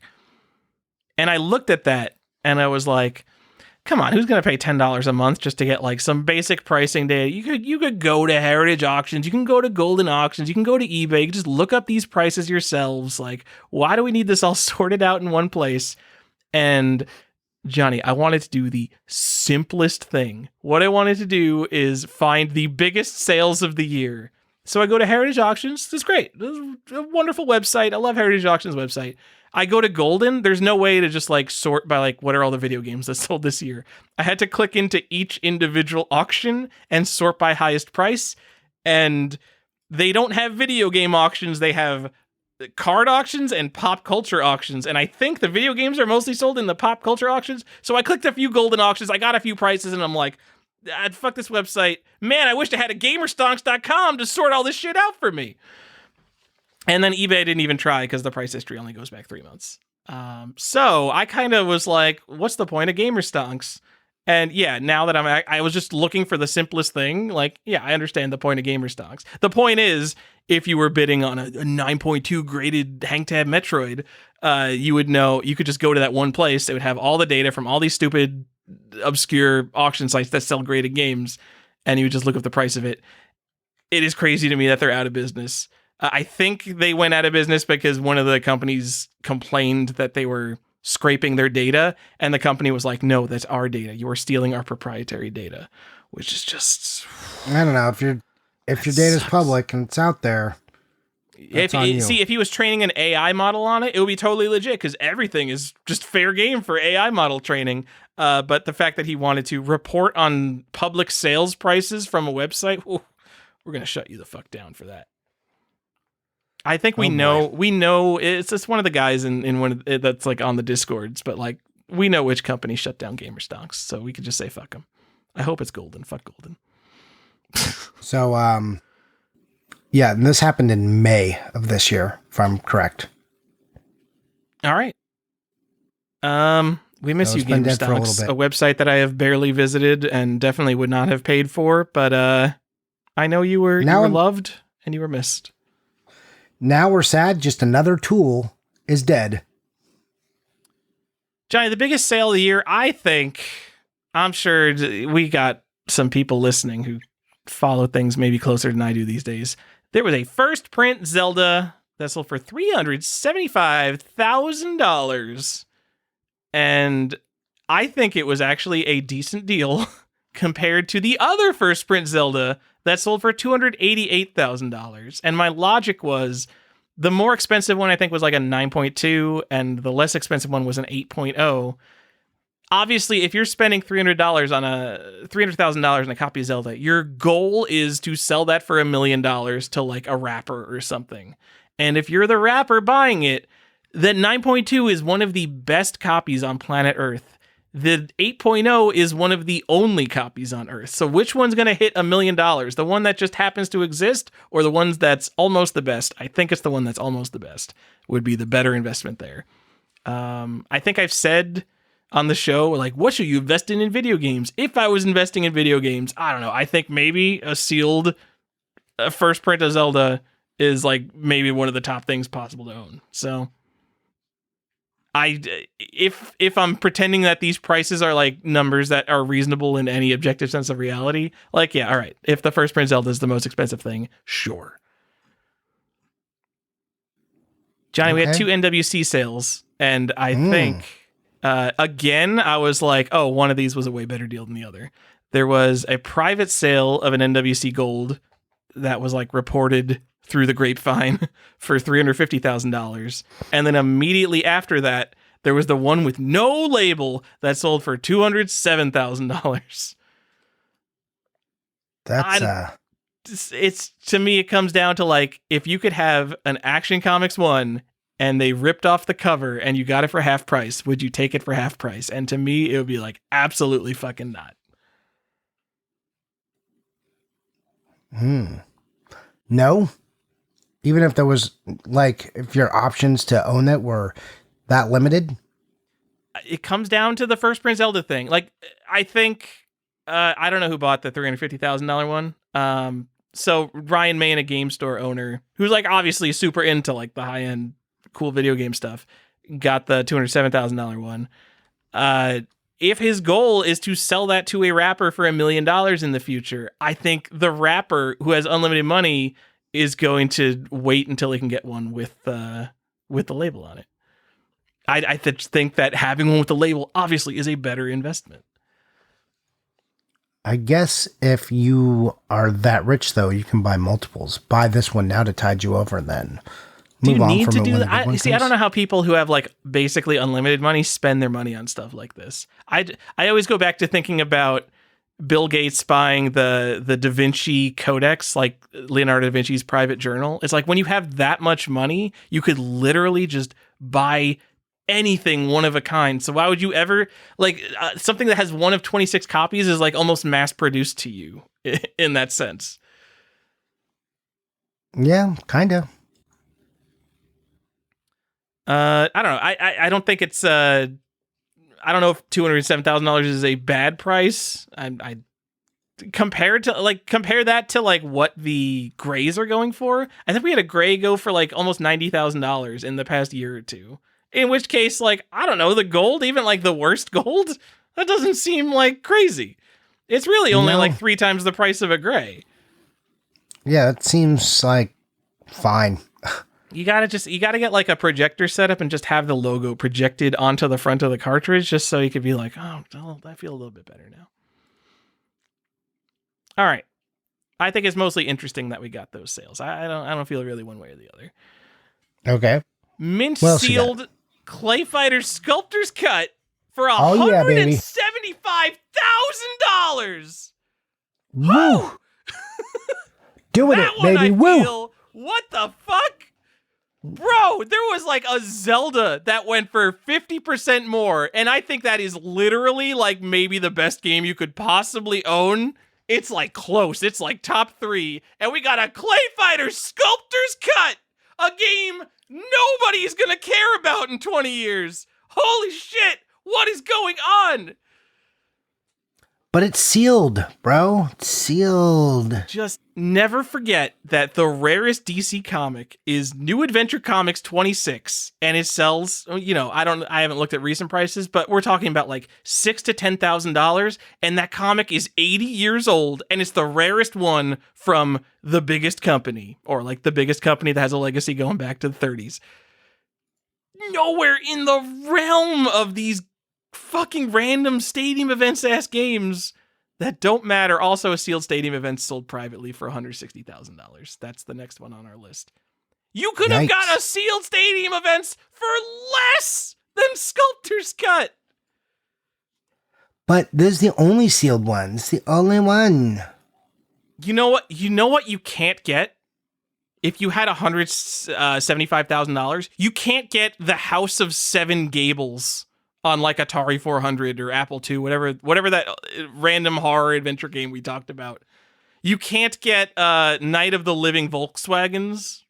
Some of these like stupid games. Yeah, oh, it's rare. Yeah, but who fucking cares? Rare games. What's the most common thing? A rare game. That's really a thing more about rare books than games. The most common thing is not a rare game. The most common thing is a common game. Yes, logic. If there is a rare game that matters, besides like weird promotional stuff like the Nintendo PlayStation and NWC Gold, stadium events at the very least has a really solid place in game collecting history as a game that has kind of always mattered. And I think it matters a lot more than Air Raid matters to the hobby. It certainly matters more than Sculptor's Cut. The average N64 collector has a fucking copy of Sculptor's Cut. They just have the cartridge. But no one has Stadium Events, and it's the most important console, and it's always been an iconic game. And in the long run, I feel like Stadium Events does not matter, but I think it gets a little boost because of how important it has always kind of been. And I kind of feel the same way about Nintendo World Championships. I think the importance of Nintendo World Championships itself is vastly overstated, but the importance of Nintendo World Championships to the hobby of game collecting is still pretty significant. But I do not think that Sculptor's Cut is in the same conversation as these Nintendo World Championships First Prince Zelda type games. You mean you would rather have a bad NWC Gold than that sealed Sculptor's Cut? I'm going to say yes. I would rather have the... And like, Look, these are the top. So when you go back into like under $100,000, I realize, again, these prices are complete nonsense, but like there's going to be a bunch of like sealed Super Mario Brothers that are way less than this because it's a more common game, but it kind of matters a lot more. are you telling me you don't think that Clay Fighter Sculptor's Cut for the Nintendo 64 is as well known as the NWC or Stadium Events, and that it's less relevant to the hobby? Let's go down to the $125 range. You can get a Pokemon Red. I think it was 9.8 A++. So the world's greatest copy of Pokemon Red you could have for $50,000 less than Sculptor's Cut. Pokemon? Have you seen the Pokemon trading card game market? Do you think people care about fucking Pokemon? If a rapper wanted a copy of the Pokemon video game, I'm sorry I keep harping on rappers as the people with billions of dollars that are splashing their money on blingy video games. But yes, the 9.8 A++ Pokemon, that would be the copy that the rich guy goes for. That's the one people actually would want. I think Pokemon Blue's better, but it doesn't matter what I think. It matters what rich people think. So, better deal would be to buy the Pokemon than to buy a Sculptor's Cut. Terrible buy. Get out of here with your stupid Sculptor's Cut. There was also in the $125,000 range, there's a Mario 2, whatever. For Mario 2, guys, come on.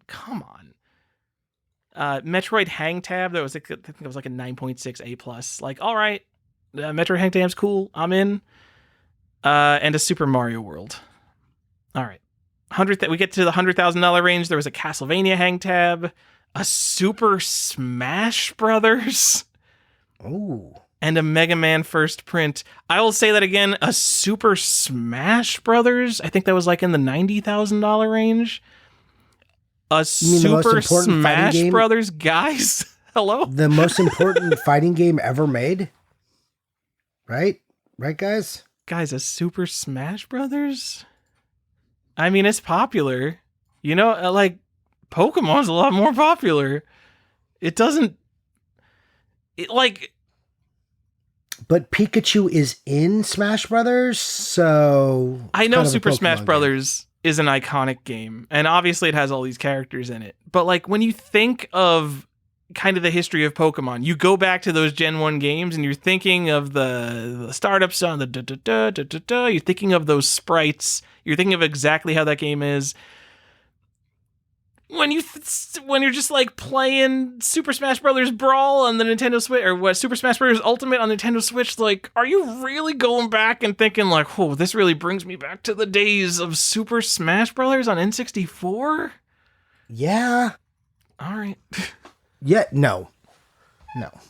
Yeah. Anyways, these are pretty wild prices and signs that you can still hit Get big rich, in the sealed market. Yeah, you can still do it, but you're not like seeing Tecmo Bowls going for like $150,000 anymore. Yeah, I mean, yeah, I'm harping on like Mario 2 and Smash Brothers, but like these are totally reasonable games to some of the stuff you see in like 2021, 2022. Also, I guess maybe significantly, I don't see anything selling for $1 million. There's no Mario 64. There's no $2 million Super Mario Brothers. Someone hit me up on Discord and tell me I missed some private $1 million sale of something stupid. Not only are we not have like that $1 million sale, we're not even close to that threshold, really. Yeah. I think because I think we did have so those Zeldas were actually probably really disappointing because there was a first print sealed NES Zelda that sold for like in the $800,000 range not that long ago. Sure would have been nice for those people if it hit 1 million. Sure would have been. We had NWCs sell for between 52,000 and 84,000. That just feels like what they sell for now. If anything, that 52,000 was kind of low. It was a 5.5, and like the average NWC is like a 6.5, and this one was a 5.5. Like, do we care about the grade of our NWCs now? Like, I thought like these are all just like NES guys that are getting it to be like, I have NWC. Who is like, oh yeah, I have a 6.5 NWC. Like, are you really getting that much more clout for having a grade point? No, the thing is that you got it. You got NWC. You did it. You won video game collecting. So yes, give me the 5.5 for $10,000 less. I'll take it. They all look like shit anyway. They got like glue bleeding through the label. Who cares about your fucking 6.5? No, we got to do the best stuff. Well, then you would have got that 8.0. I think that sold last year for like $80,000 or $90,000, John. That's probably true. Let's go back to that stage of the game and let's buy that. Johnny, I'm going to bring this last thing up because it is. All right, I'm not going to call it the most significant thing that happened in video game history, but it is so far and away top 10, probably top 3. Johnny, the iPhone was released in 2007. A sealed iPhone sold for $40,000. That makes me uncomfortable. Immediately after that, a sealed iPhone sold for like $30,000, and I'm pretty sure they've also come down a bit. But the funny part of this is I saw some hubbub online about high-end collectors saying like, well, none of this really matters because it turns out like one of the high-end sealed iPhones was resealed, and then people were like, well, it turns out we don't know how to verify that these are actually sealed, and so I don't know what that means for the sealed iPhone market. Sealed electronic device with a lithium-ion battery that will just slowly expand over time and destroy the contents of it. But you can buy one for, $30,000 maybe. I wonder if anyone has Collector's Quest bingo and if like lithium-ion battery is one of our keywords. Guys, right now, I know you ignored us the first 3 times we brought this up. Go check your PSP, open that battery compartment, be like, oh crap, and then go recycle that battery. Because, yeah, your PSP battery, it's expanding. Yep. Much like the S&P 500. Woo. Yeah, probably 30% bigger than when you got it. Good call. Anyways, thanks. Those are some pretty big sales. And the iPhone, like, man, what a weird market that we live in where the iPhone was selling for $40,000. What is the worst buy? Is it Sculptor's Cut or the iPhone? A Sculptor's Cut? Yeah, it's not even a conversation. Yeah, I mean, Sculptor's Cut, like, they made so many iPhones. I guess you could go, like, at least Sculptor's Cut. There's not that many, but Sculptor's Cut's also terrible. It sure is. It's kind of an insult to games. It's not even part of the set. I'm going to say it. There's only 295 N64 games. I might be able to cut off another 1 or 2 of those, actually. It's a variant. I'm calling it. It's a variant. Okay. It's a special edition. I know it has gameplay differences. I know it has like significant gameplay differences. I think it plays like slightly faster or slower. It's like not even just extra characters. There's more significant gameplay differences than I realized. I don't care. It's a variant. Get it off my set list. But we're diminishers here, and we like to take things down. I do. Take that, Sculptor's Cut. Johnny, that is called being an internet content creator. Oh, that's right. You won't believe what people are saying about Sculptor's Cut.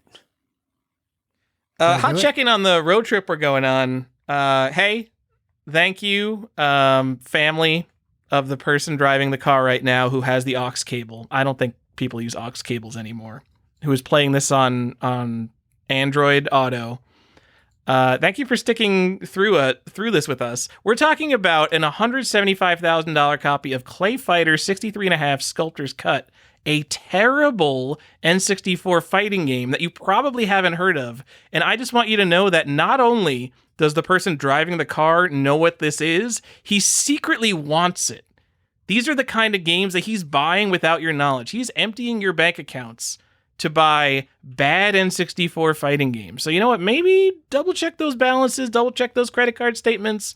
If you see a game that looks like, oh, this is stupid, what are the chances this is worth any money? It doesn't even have Mario on it.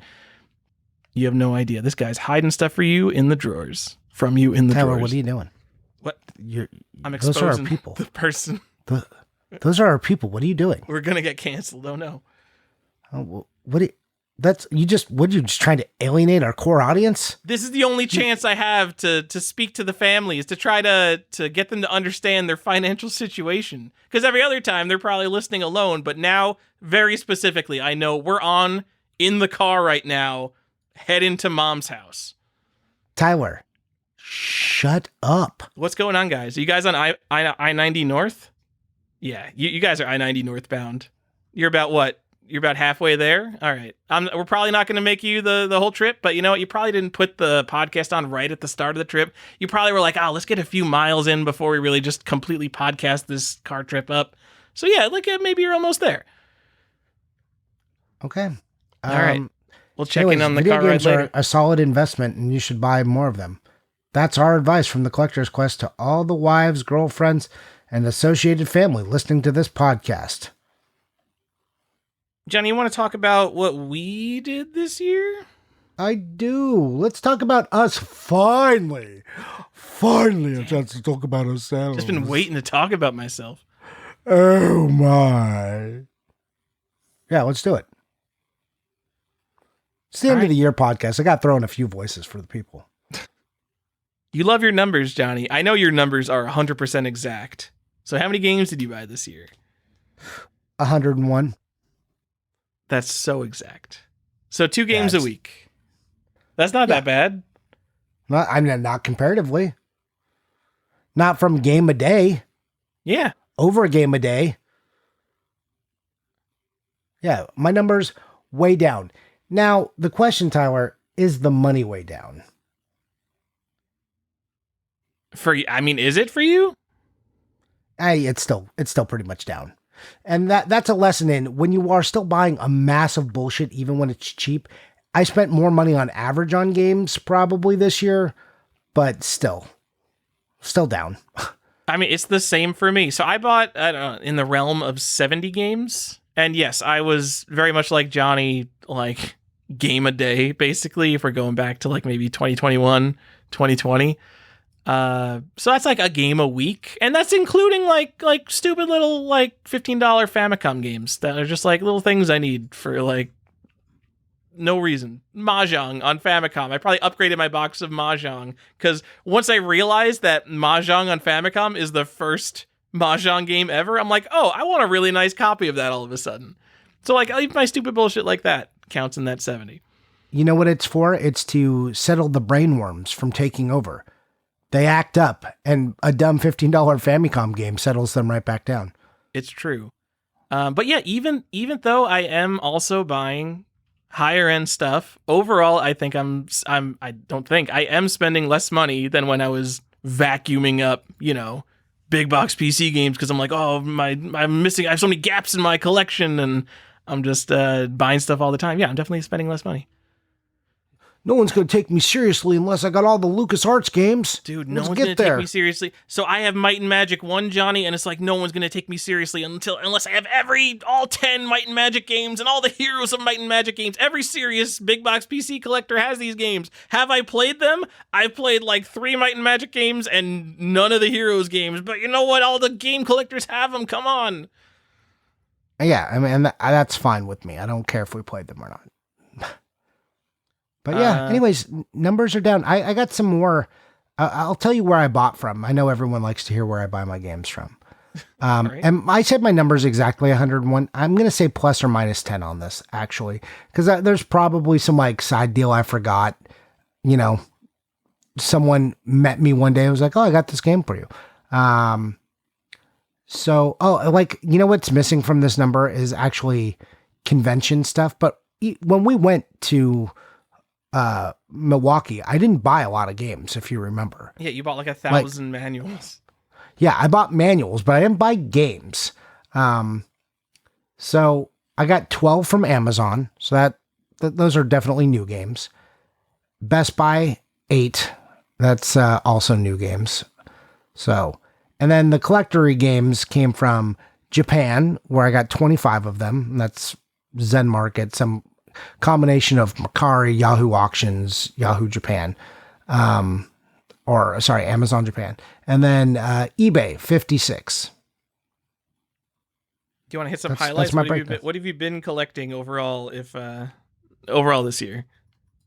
So, do you want just my good stuff, or do you want to, like, in general, a lot of this was Halloween games. A lot of it, I did count some of the bigger manuals in this as like a game if it was like the price of a game. So I did buy some manuals, filling out those, completing some of that stuff, some maps, a lot of, like I said, a lot of manuals just to like complete what I already have, what I'm fond of referring as collecting around the edges, improving your collection. Like, I don't have this poster. I don't have this insert. Let's buy those. Let's not expand the space I need in my office. Let's just make the stuff in my space better. So I did a lot of that. And then like a lot of Halloween stuff and some opportunistic stuff came up. I forgot that I got it this year, but did you know that I got Fireman for the Super Famicom? Yeah, I'm pretty sure you mentioned it. Or not Super Famicom, I'm sorry. Super Nintendo, the European one. Yeah. Oh, good job. Yeah, that was back in February. So I forgot that was a game I bought this year. So that was a big deal. So got Fireman. That was pretty awesome. Are You Afraid of the Dark? This is a game I know we've talked about. I did like a little video on my Instagram about it, but a year ago, not this Halloween, last Halloween, we talked about this game, Orpheo's Curse, and how I could not find a box for the game. All I could find was they had clearly taken the game out of the big box and then repackaged it and put a barcode directly on the jewel case as a thing that happens to it, and they destroyed all the boxes. I finally found a big box of that this year. So I have a complete copy of that now. A game that famously we saw a review of Realms of the Haunting, and they're like, this game's a lot like Are You Afraid of the Dark? Orpheo's Curse. And it's like, who is comparing these games? We got some niche horror adventure fans reviewing this game right now. Man, I can't wait to talk to you about one of the horror games I got coming up in 2025 that I'm going to buy. It comes with a VHS tape. Man, I'm excited to talk to you about that one. I know you're going to love it. Didn't Phantasmagoria come with a VHS tape, though? I don't know. So I feel like that, I mean, if that's like the most common 90s game in the genre. This is not that. Right. This game is from the 80s, I'm pretty sure. Anyway, so I got Are You Afraid of the Dark? I got Personal Nightmare from Horrorsoft. You know Horrorsoft? The Elvira brand. Game. Well, not the Elvira game. Is it an Elvira game? No, it's not. This is the game where very shortly into its production, they got Elvira on board with them and then just made Elvira their mascot. Yep. And immediately changed the terrible box art to just a giant picture of Elvira in the Horrorsoft logo. Oh, wait, is this the game that Home of the Underdogs called the worst adventure game, the worst point-and-click adventure game of all time? I don't know if that's what they called this one. All right. I think this one has generally like fine reviews. And then this is the predecessor to the Elvira adventure games that came out after this. Oh, okay. Probably not then. So, yeah, that was pretty exciting. And I got the Elvira cover. Not the first cover, but obviously the funniest cover to get is the Elvira cover. I got Gremlins Unleashed, and I know no one cares about that stupid game. This is a Game Boy Color game that was only released in Europe. And Europe has like European Game Boy Color for some reason has this little small subset of what I put in the Halloween collection. And they're just European only Game Boy Color games. I don't know why they have like 5 of them, but you're just like, how did Europe get this? Anyways, it was the last one I needed for this thing I call a subset. I'm the only one calling it that. But the European exclusive Game Boy Color Halloween game set, I completed that this year. So that was, that made me very happy. Do you want to just list that set out? Because literally no one has any idea what you're talking about. Okay, so I'm off the top of my head. I can't remember all of them. But Addams Family, so as Addams Family, not Values, Addams Family, it's based off a TV show. So it was like Addams Family, I forget what else it's called. And then there's Halloween Racer. And what are the other ones? I can't remember the other ones, but there's like 2 more in the set, the European exclusives. All right, Johnny, I'm happy for you. I'll speak for everyone else listening to this, including the guy driving the car right now, when I say I've never heard of this game and I don't care. Oh, yeah. No, this isn't stuff. This is, you're asking what I'm collecting. This is the road I'm down. I'm collecting only the shit I care about. It does not matter to anyone else anymore. When we hear the Halloween episodes, I literally stopped myself from doing another episode that was just insane Johnny stuff. Let's make it more relatable for everyone else. Because I could have done that episode, and I didn't. Instead, we did what some people would call the worst episode of the year. And we'll get to that later. Yeah, I also got Cosmology of Kyoto. Pretty exciting. That's a great one, right? We're both on board on that. Japanese big box PC release or a big box Macintosh release. Pretty cool. A combo release. It's a hybrid version. So, Is it? And, so, yeah. All right, let's just real quick go over it because I also bought this, Johnny. There's a big box and a small box, Cosmology of Kyoto. You got the big box. I got the small box. And then by looking at the releases, I thought yours was a Mac exclusive and mine was a PC Mac combo. And we figured out that the game was only released on Mac first, so yours was the first print. Is that what we did? I can't remember. I thought that was it. So basically, I bought Cosmology of Kyoto. I'm like, hey, I did the thing. I'm awesome. And then you're like, I think my print's earlier. And then I went and I bought another copy of Cosmology of Kyoto just recently. And you got a great price on it, and it's nicer than mine. And I paid more money. I'm sorry. I don't want to rub that in your face. No, that's fine. It's awesome. I wish I had both copies. I'm looking to get the other copy now. All right. You are getting some cool horror stuff, Johnny. I think... Hold on. And? I got one more to mention. Produce. You ever heard of Produce? I have heard of Produce, but only because you've talked to me about it, I think. Yeah, this is like an obscure game that no one has ever heard of. It's been mentioned in a couple books. Man, there's so much weird, obscure horror stuff, and I'm very excited about this game, and I did a little video. If you care about this game, go watch it. One I was excited to buy, and then I have one more that I'll save till we talk about what we bought. So I think you're buying a lot of mostly obscure horror games, which is Yes. great, because we love you collecting what you love, Johnny. I love the Ren and Stimpy Buckaroos manual because essentially all of us, when we have started collecting games, have made mistakes. If you buy an incomplete game, that is essentially a mistake, because not only is that an issue you have to like catalog and deal with and fix later, which is annoying busy work, the price will have gone up by the time you get around to that. And I love the idea that we've been collecting since the mid-2000s, and we have games in our collection that we bought all that time ago that are still like fucking problems for us that we either need to upgrade or make complete or do something to. We have just like mistakes in our collection that are following us around for like over a decade. Like you probably bought Buckaroos like 10 years ago. Oh, longer. Right? It's crazy. We have created our own problems. Oh yeah, you want to hear another one that I did the same thing around the same time with that I fixed? What? Adventure Island 2. Well, Super Adventure Island 2 for the Super Nintendo. All right. Yeah. Same thing. Got the manual.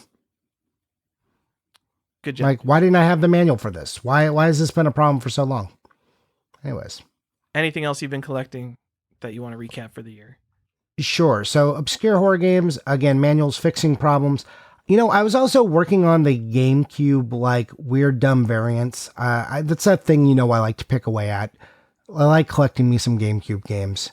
And so I did some more of that, and that was pretty much my year. Fix mistakes, buy some weird horror stuff, and,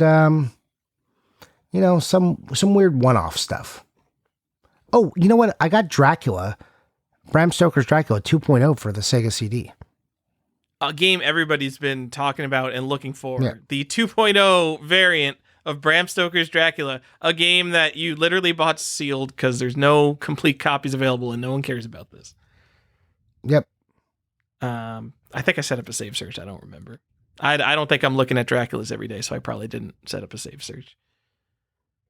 It's okay. Anyways, that's what I did this year. That's kind of the road I've been on.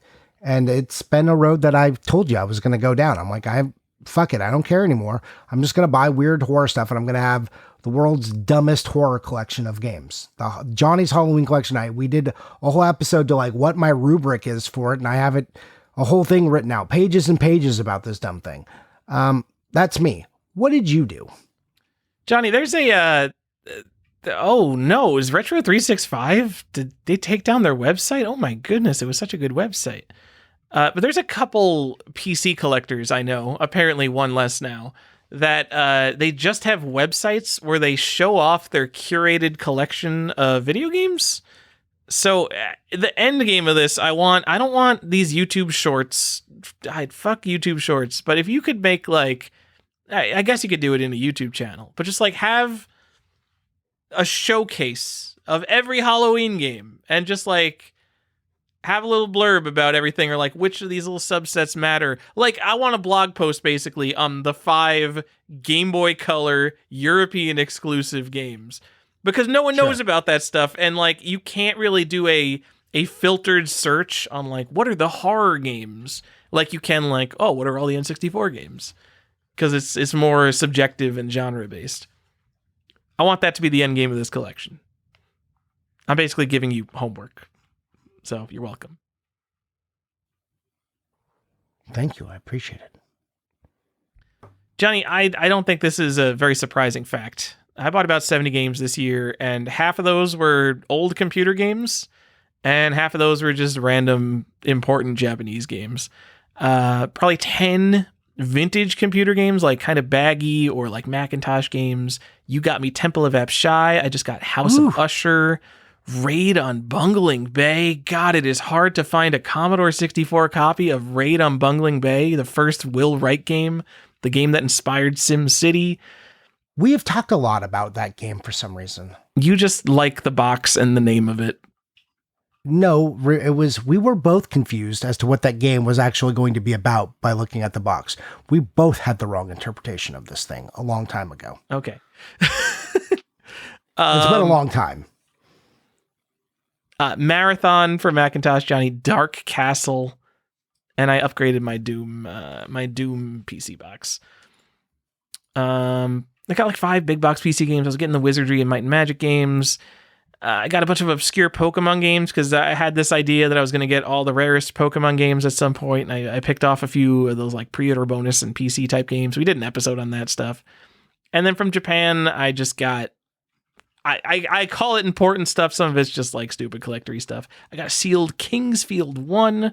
I upgraded my copy of Metal Gear Solid Shareholder Edition, the Konami Shareholder Gold Box. Some Koei games, Do Dutch Wives Dream of Electric Eels? Ooh, a game where you jealous play of a that condom one. salesman, running around an apartment complex, and maybe you do more than sell condoms in that game. And that's the kind of stuff I bought. And then, you know what? I also bought about 30 Atari games. I don't really bring these up, and a lot of those I bought pretty recently. Almost entirely box upgrades. My Atari collection, literally I was 17 years old when I got the vast majority of my Atari games, and they are loose and they are trashed. So I'm upgrading a lot of my Atari stuff. Shout out to Milwaukee Retro Gamer, the one other guy I know actively buying Atari junk. And then Johnny, I had whole summer where I went off into Viewmaster collecting for a bit there. I love that. I love that journey. Don't go on those journeys. That's just like a side quest you don't need to take. I knew that going into it because I know my personality. I'm like, man, I'm going to be collecting Viewmaster for like a month, and then like we're going to stop collecting Viewmaster because we're just going to be like, oh, well, that's it. I don't want to become a Viewmaster guy, so we just have like another little collection of stuff now. Viewmaster's pretty cool. I don't know. I think that's fun. I like it. It's basically the same thing as PSVR. But you want to talk about Viewmaster, we could talk about my Model D viewers all day. Of course, they're LED modded. What are you talking about? Tell me. It's the last Viewmaster viewer that was made of Bakelite. It's got the biggest zoom on the lenses. Most of them have a 5x zoom, but the Model D has a 7x zoom. You wouldn't think that's a big difference, but when you're looking at Viewmaster, it's like this tiny little picture. So getting an almost 50% zoom upgrade is a really big deal on them. You really want the Model D, Johnny. They're so expensive. They're like $100 in a world where Viewmaster viewers are like $5. Telling you they're worth it, though. Okay, they're worth it. I believe you. Johnny, what was your best purchase of the year? I didn't even mention mine, and it's like one of the biggest games in my collection, I think. My best purchase, I'm going to say it's kind of a toss-up between Cosmology of Kyoto and Fireman, and then maybe this game that I just purchased. That is not. Oh, it is definitely the game you just purchased. You just want to say it now. It is definitely the best game you got. You won't want me to save it for the end of the show? No, this is it. You got it. Okay. I bought Rusty. Whoa! I did it. So every time you ask me, you get Rusty, and you have for years. The answer, I'm hoping, if it arrives and everything is fine, knock on some wood, will finally be yes, Tyler. I have Rusty. The game all collectors are searching for, and all true gamers have played, Rusty, for the NEC PC 98 computer in Japan. No one knows about this game or gives a shit. I mean, it's a YouTube game more than it is anything else. Johnny, you got this for like $1,000 less than the last one sold for. This was like a good deal. Yeah. Yes. I did the thing. I told you I was going to bid on it. I woke up in the morning that the bid was going to happen, and I went, I just feel like I should increase my bid a couple $100. And I did. And it was a good thing I did because I won by a very slim margin. This is a sexy Castlevania clone for a computer. Yes. But looks awesome though. The sprite work is so good. Like it's one of these games like Eight Eyes where you can't look at it and you just immediately think like, oh, Castlevania. But it is more directly ripping off Castlevania. It's just a cool game, and it's rare, and it's very expensive, and it's one of those games like Green Dog for the Game Gear where you'd put it on your shelf, and no one is going to know what this is except for the one person who walks through the door. It's going to be me, and I'm going to be like, oh yeah, it's Rusty. I'm excited that you got that. It's the best thing you got. It's the new game. It's the new game when we ask, what's something from Tyler's or Johnny's collection that Tyler is jealous of? It'll be Rusty now. Sure. I mean, Blockbuster World Championships 2 was a pretty big game, but yeah, I know. No one cares about that. I mean, yeah, no one cares about that. Come on. No one cares. No one cares about that. No one cares about Rusty. I'm excited though. Man, you knew it was. I'm just waiting. I check this. I literally check the tracking like twice a day. I'm like, has it done anything? Has it done anything? Please arrive. Please come. So when it gets here, I'll be more excited. Right now, I'm like, it's in the air and who knows. So that is definitely my best purchase though. And Fireman's pretty great as well. And so is Produce. And man, so is Cosmology of Kyoto. But yeah, Rusty is on another level. Rusty is on another level. So very excited. What about you? What was your best purchase? Johnny, I got my copy of Ultima 1, the original California Pacific Computer Company baggy release. Damn. kind of in I like collecting the big important history of genre games, and it is kind of like the biggest game that I didn't have in any genre. And specifically, like, computer RPGs are one of my favorite genres. Ultima and Wizardry, kind of obviously the two biggest most important games. And Ultima is rare. Well, see, like, from a numerical sense, from 1981 when it released, it sold tens of thousands of copies, which is a lot for 1981. So it is not rare for what it is, but they don't come up for sale. And it could be because everyone who has one is like, man, if there is one game I'm never selling from my computer game collection, it's Ultima. So they are hard to get. And like instantly, like maybe top 10 thing in my entire collection. I love it so much, Johnny. And this is a year where you even got Temple of Apshai in the baggie. Like, man, what a good year. And yes, Johnny, you got me a baggy copy of Temple of Apshai because you are the greatest. Another very important computer RPG. Unfortunately, a RPG that no one, you could say that this game is Temple of Apshai sold like hundreds of thousands of copies. That is a very, very popular game for its time, and like you can ask anyone what Temple of Apshai is, and they're like, I don't know. What is it?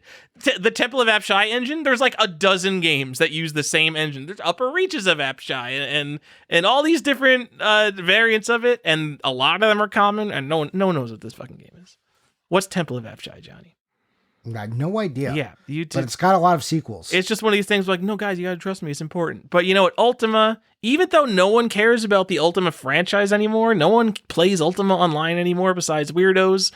Like at least people know the name Ultima. They know what Ultima is and what it represents. We do know Ultima. That is true. I will give you that. It is known. It is known. I'd say more people probably know Dragon Warrior, a game maybe inspired by it a little bit, than they know Ultima itself, but I don't care. Still. Good pickup. You have a worst pickup? Stuff. I kind of do. So it objectively, you might not say this is the worst pickup, but I don't feel great about it. That Dracula 2.0.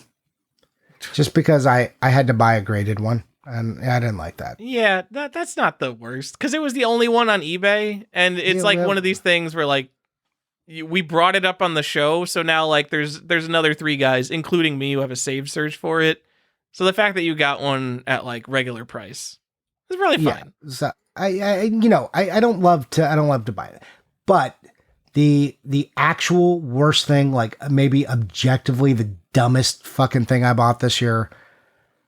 So Tyler, have I ever told you about these Xbox controllers I buy sometimes? I don't collect controllers. I collect Star Wars controllers. Okay.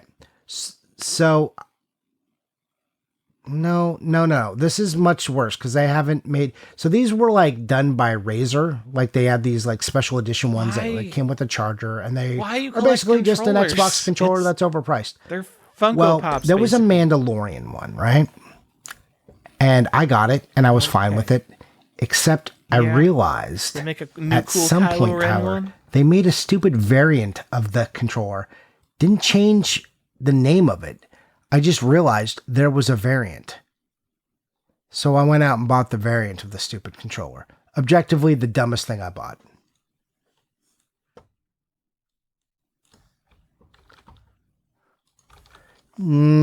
I don't, but I will. So if you look at the charging stand, let me be precise. Okay, so if you look at the charging stand, do you want to tell the variant Mandalorian just so we can get some value out will of be this? different, right? So there is a Mandalorian one where it just shows the helmet, and then there's some Arabesh above it. Arabesh is the Star Wars language. And then there's another version where the charging stand, it's like the same color, but it's not the exact same design. So there is the Mandalorian helmet, but then there's like this kind of like red circle around it. And all of a sudden there is a Mudhorn emblem on the controller on the right hand of it. And on the left hand, there's, God, what's the other? The Mythosaur skull. You're just like, there's a Mudhorn and the Mythosaur. What is happening on this controller? And the other ones don't, the other controller doesn't have that. The center is kind of the same. They're both called the Mandalorian controller. I don't understand why. Like, I think one's called the Beskar edition and one is just the Mandalorian controller is the difference. I did not realize these were kind of the same, but not really. So that's your variant. The Mandalorian limited edition versus the Mandalorian Beskar edition. Aren't you excited you know about this now?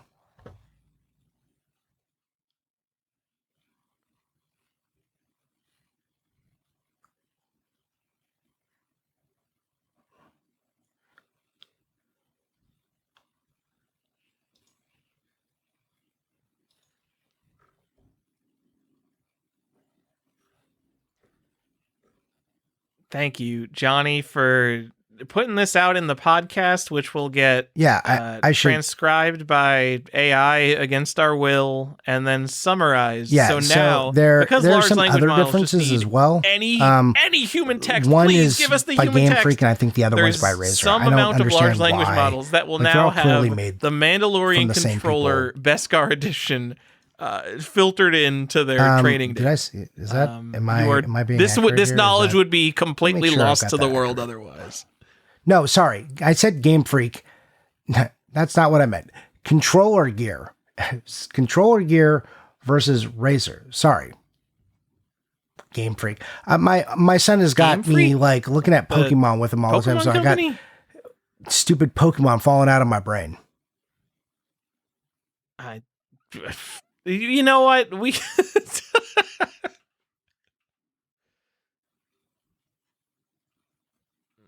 Oh, of course.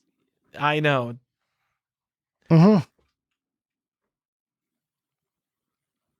Yeah. I wish it was like family in the car. This is just what it's like sometimes. This was like 5 minutes about a variant, a minor like cosmetic variant of a collector's edition controller that one of the hosts of this show now bought twice. It just goes that way sometimes.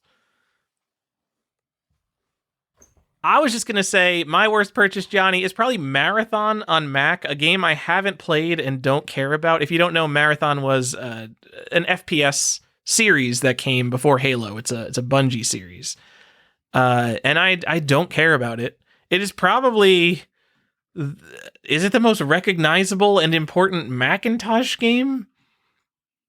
Yeah, that's something. Maybe it's been so. Why this is the worst purchase? I think it's cool, and you did it. I got caught up in the re-release. Like rushed into I was it. like, oh my god, they're re-releasing Marathon. It's like one of these games I was like kind of on my back burner. Like, oh, if I find a nice Marathon, I'll eventually get around to it. You're like, oh, tell us the difference. And then they announced that they're re-releasing. Now I'm bored. Or remaking the first Marathon. Tried to get us away. Like, oh god, the first bite now that comes up that's in good condition. I got to go get it, and that's why it's the worst.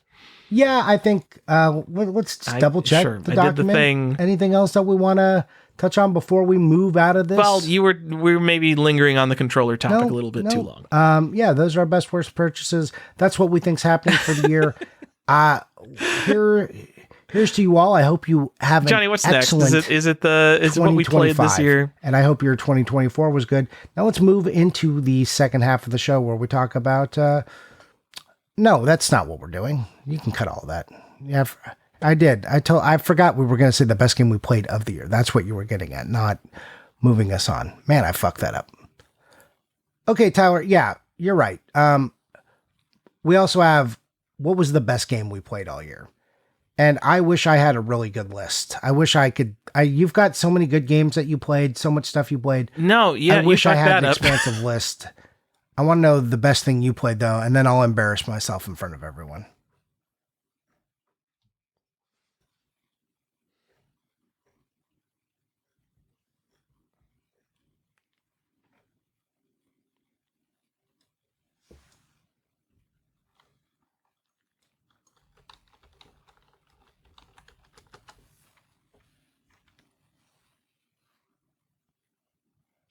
All right, Johnny, I put V Rising, Return of the Obra Dinn, Outer Wilds, kind of three pretty incredible indie games that I played, all like 9 out of 10s, and then Wizardry 2 on NES. Oh my god, So many it jokes is there. I didn't say. exactly the sequel I want from a video game. It is like it's almost half the length of the original game, and the difficulty curve starts out where the first game ends. Oh, why don't games do this more often? It's so good.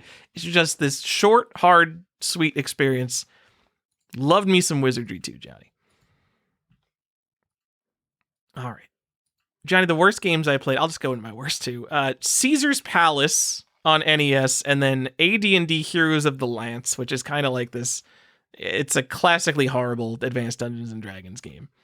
Caesar's Palace is fascinating because it is a gambling simulator put out by a licensed company, and you go into that game with $1,000 in a casino, and you just lose it because it's all real casino games. And so and that was like a popular game. That's like a common $2 game. And every kid who played that must have learned, oh, if I go into a casino with $1,000, it is inevitable that I will lose it. The game ends when you leave the casino, and you leave the casino with however much money you have. Most of the time, you lose all your money, That's and then when funny. you leave the casino, Yeah, it shows a cutscene of a terrible. bus leaving. And if you get incredibly lucky, you can Tyler, you can upgrade the kind of best car you game leave I into the point played where like you leave in a this year, sports car. it's not if you like retro hit or it big anything. in I roulette 2 played times Star in a Wars row. Jedi Survivor, and I But really enjoyed it's basically an it. It was excellent. anti-gambling PSA that was licensed by Caesar's Palace, which is nuts. I did, but you Anyway, know, it's terrible. I love Jedi Fallen Order as well. This is the sequel to that, and like this is more of that. I feel like the ending kind of leaves you in a little bit of an abrupt spot, but it definitely left me wanting more, which I think is good. Yeah, I really really enjoy feel like Star Wars playing Star Wars in that way. They call it a Souls-like, Tyler. Do you like that? Yeah, because you can put that difficulty up, and that game can be very hard. That game can be moderately challenging or just brutal difficulty, and you get to decide.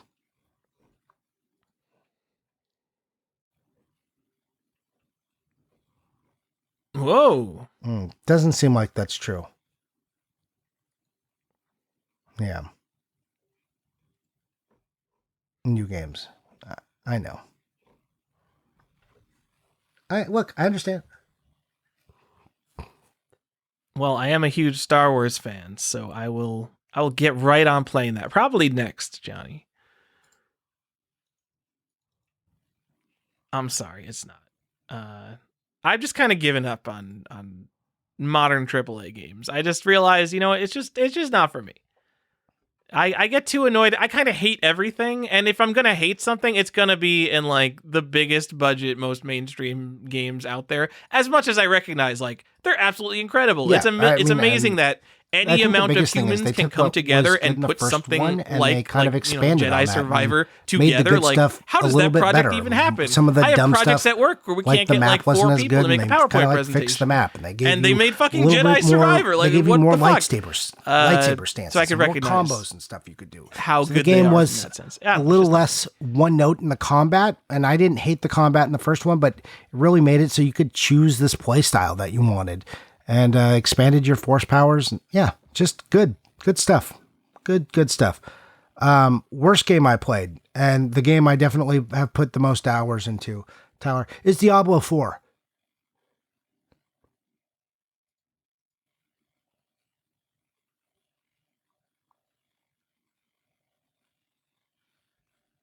That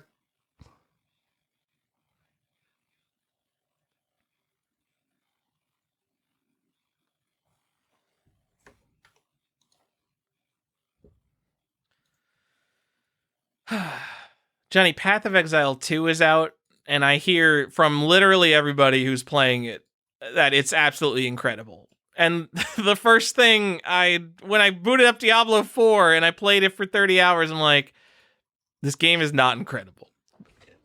even the first Path of Exile, I hated Path of Exile for like 50 hours until it clicked, and then I ruined my life. I don't. The thing but is, apparently I don't really Path care of what Exile we're 2 playing. is just incredible. So if he wants to play that, that'd be fine. And it's only like 30 I want him to go bucks. play Baldur's Gate 3. I think the first one's free. Can we just go play Baldur's Gate 3 our game's now? so good that we could just charge for it, But even though it's like a free-to-play game. Anyway, I think you should check that out. Maybe you should switch your friend over to that. yeah, I would like to. It's also, I love Baldur's Gate, so it's like a pretty easy win for me, but we'll see what happens. That's such a good game if you just want to like get together and chat and like have like run around and click crates and make sure you get every last item in the world type stuff. Just go play Baldur's Gate 3. Missed this whole spot of the show. Nope. Well, we did miss that, but we didn't talk about ourselves some more. Johnny, let's move on to what are the second episodes part of the show. that were, what do we think was Where our we just best do the episode this same year? And thing what do we we think just was did, our worst? but we- Whether it was good or bad, we or the limited reasons we to felt 2 that way. And weeks. also, I brought it out to the Discord because I wanted to expand it just beyond us. Oh, we got it. Whether that was to my detriment or not, we shall see. Okay. I want to give some answers. Just like, why are we criticizing ourselves? What does that matter? I don't know. I like to hear what people think, what worked, what didn't. And, yeah, let's get into that, shall we? Tyler.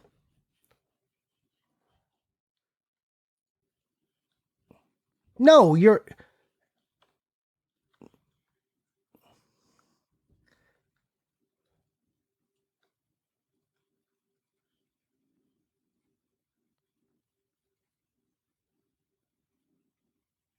Sure. I mean, what do you want? Like my honest opinion here, and not like my, I don't know, put on a front opinion. Yes. My favorite episodes obviously. are like if we show Look, up. I like those two, and the Tyler Talk one was very popular. Johnny asks but see, Tyler you did questions no prep work for episode that one. I because did do some usually, prep work even for for that this one. I just didn't episode, tell you, I and had to do a wanted to bunch just- of prep. I wanted to work, give you and for a day off. like there's like because a couple you do- episodes a year where we Tyler just does sit the down most and work. talk, No and I doubt don't have about to do it. any Tyler prep does work. the most And yeah, work. those are my favorite we are episodes all very thankful every for time. Tyler. If it wasn't for Tyler, the show wouldn't be what it is, and we wouldn't get any episodes out. So we all thank Tyler, and if I can get more Tyler Talk episodes like that, I will. Even though he was.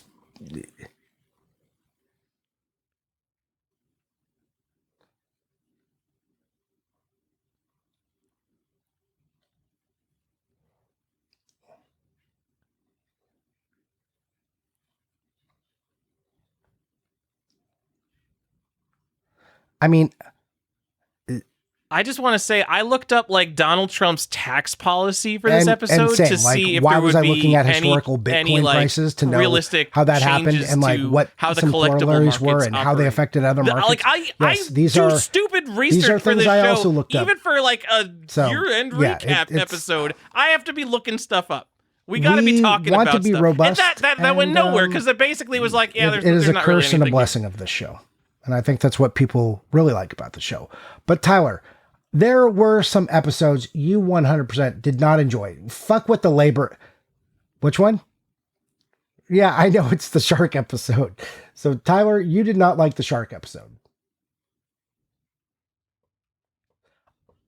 So it's funny because you say that, but this episode was very divisive. No one came out beside you and said, I hate the shark episode, except Shark OGCIB. Thank you, Corey, Shark for episode. the knife in my back. I really appreciated that.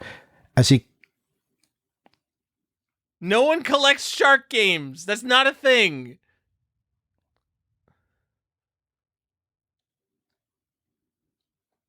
that's not true.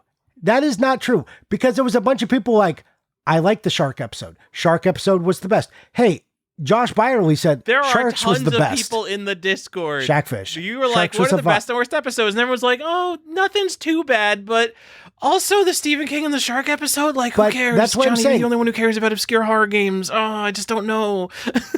Yes, I think what I got from the list that was on the Discord was that we give episodes to different type of people, and they don't always all like the same thing. I was okay. Josh shocked is at a guy who there was really some very wants to clear hear about episodes like that were obscure favorites. weird stuff. I will that say no Shark one's episode thinking got about, mentioned though. as people like it. Because if we talk about also NES games, we had Josh more already people that knows it all. definitely polarized people. Like, I wasn't really into the Shark episode, and that's fine. There will be more themed episodes. The Shark episodes will continue until morale improves around here. That's all I'm saying.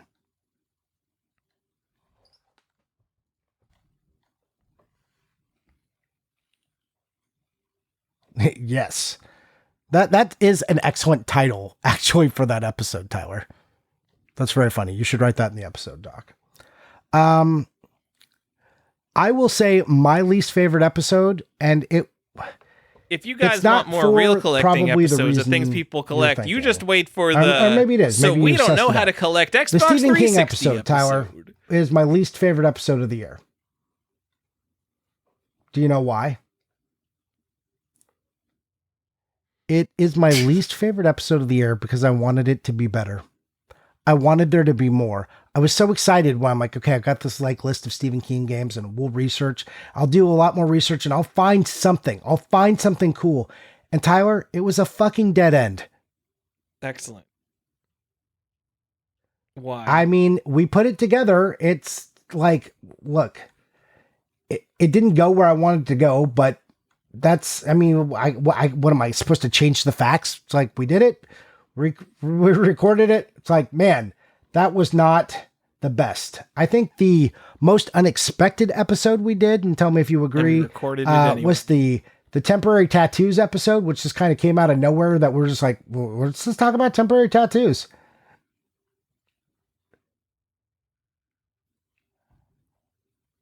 Yeah, we had some fun. That was very much akin to like the 3D glasses episode that we did, which I also really enjoyed. So yeah, those were some of the controversial picks. Stephen King episode. We did just kind of. I wanted there to be something there, and it just didn't. We know happen. a lot of things that that is could very fit in frustrating this for me. category. That you would think the Stephen King, prolific author, all of this great material, and then the amount of games that have come out, it's like it's not even his best stuff that they made games out of. It was like the garbage. I just don't understand it.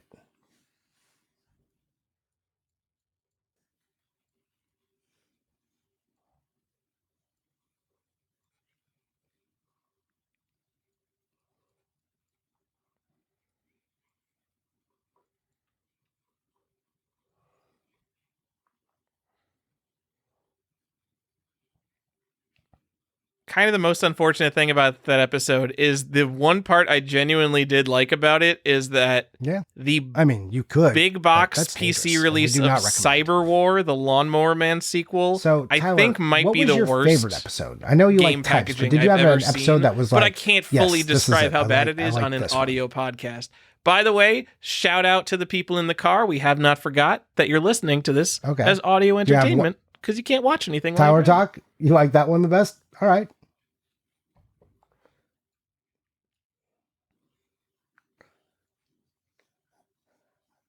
I mean, I did spew a few in there, but I tried not to. I tried to just make it a U episode. I didn't think about this. And so people really enjoyed it, Tyler. So that had to feel nice. Some little compliments in the Discord about that.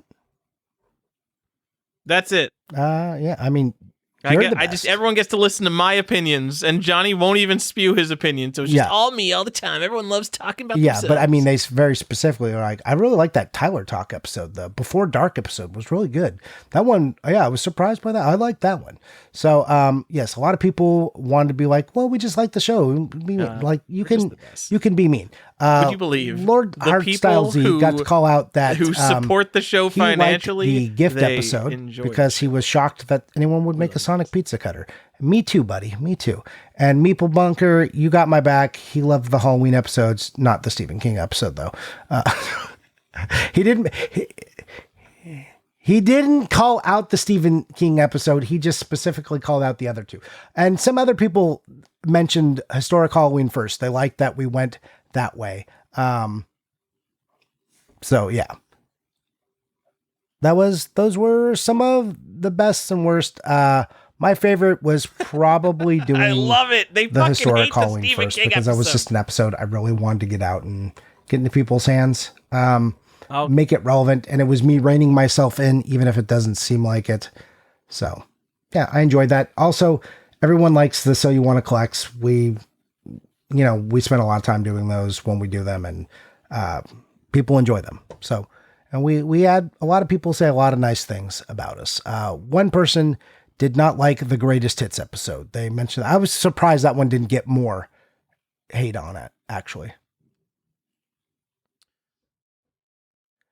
No, I just think people hate Greatest Hits in general. So I just thought people would be like, I don't care about this. That was more, yeah.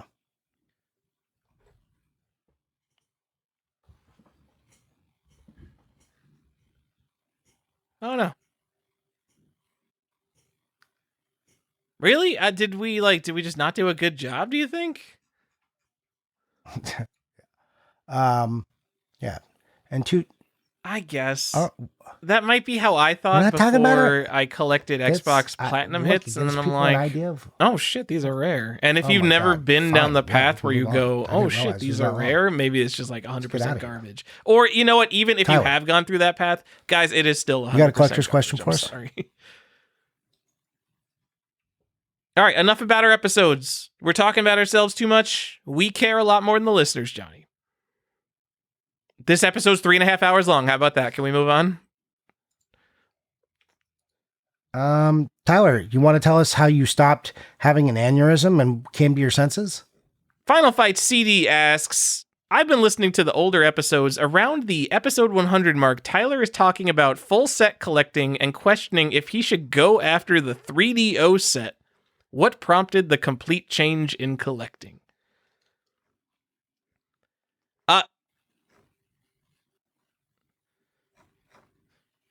Yeah, no, it was literally FOMO. It was 2019 when the market was going crazy for important graded stuff. Super Mario Brothers sold for $100,000 type stuff. And I looked at my collection and I thought about like, oh, what are the most important and my favorite games that I don't have? And I think I didn't have a copy of Half-Life on Big Box PC, and that was really like a kick in the ass moment. Like, I'm Tyler. I'm like a PC gamer guy who like extols how important and worthwhile PC gaming is in addition to and as a counterpart to console gaming. And I don't own Half-Life. And like, basically I was in the middle of the Super Nintendo set at the time, and I finished up the Super Nintendo set, and then I just went into the crazy mode. I kind of went into overdrive, trying to buy up all the stuff that I felt like I had overlooked for my entire collecting career. And I bought up all these important games, all this Mario and Zelda stuff. Like, basically, if I didn't have a Zelda game, I'm like, why don't I own every Zelda game? I'm a video game collector. I should just own every Zelda game. I kind of tried to clean up a bunch of like really common, really obvious stuff that I've been overlooking because I was in the weeds, man. I was collecting the Xbox Platinum Hits games. I was literally in the middle of collecting rare Xbox Platinum Hits. And like 2019 comes around, I'm like, what am I doing? I don't own Half-Life. I'm collecting Prince of Persia Warrior within Platinum Hits. This is not important.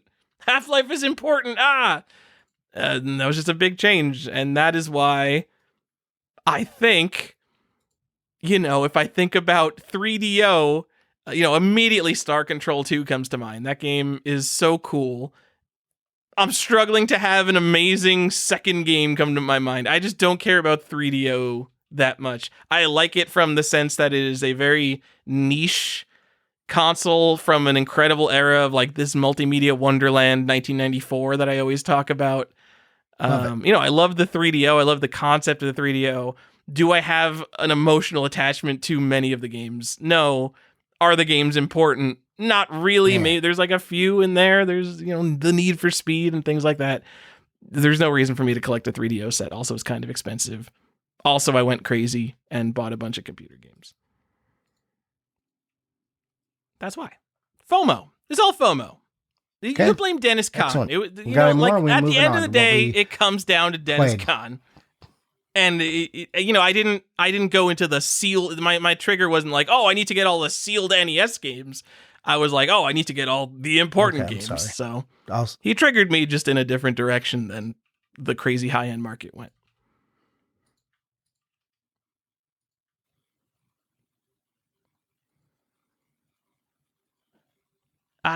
Dracula. People are, Tiger Wolf's in here making AI art. People are not respecting the he's Ask like the Podcast root of all channel. horror for me. It's Tiger Wolf asks, here's a Everything- Halloween question for you. So, hey, we're getting up there. We've only got like, another when I was a couple kid, months of I liked questions. vampire movies. When What's your favorite when I was a spooky kid, when I season dressed up as character, Halloween, Johnny? Could be like, horror, my Halloween, Halloween or costume when I gothic wanted to be fantasy. scary. I dressed up as Dracula, I think 3 years in a row. Wow. I just loved like vampires. The idea of vampirism is probably has something to do with like some Catholic root of upbringing. all horror. Seeing old Bela Lugosi, Dracula, just thinking it was the best. And then in the 90s, we had Bram Stoker's Dracula with Gary Oldman, and just, I read the book. I just always loved it. Anytime there was vampires and thing, even if it was just in Scooby-Doo, I just thought vampires were the coolest, best monster. They could live forever, but it wasn't like they were immortal, but they were killable. So they were scary, but they could be dealt with. They had an obvious weakness that you could like get to, but if in the wrong situation, you were totally just dead to them. Like, I just liked that they came with this tug and pull of what they were, like these immortal guys who were also very susceptible to things like sunlight and just getting stabbed in the heart and dying instantly. Where other monsters just like invincible killing machines. I also liked Freddy Krueger because of bad puns back in the day. Like, as far as movies go, I was always more of a Freddy guy than a Jason guy. So yeah, that's it. But like right off the rip, it's Dracula.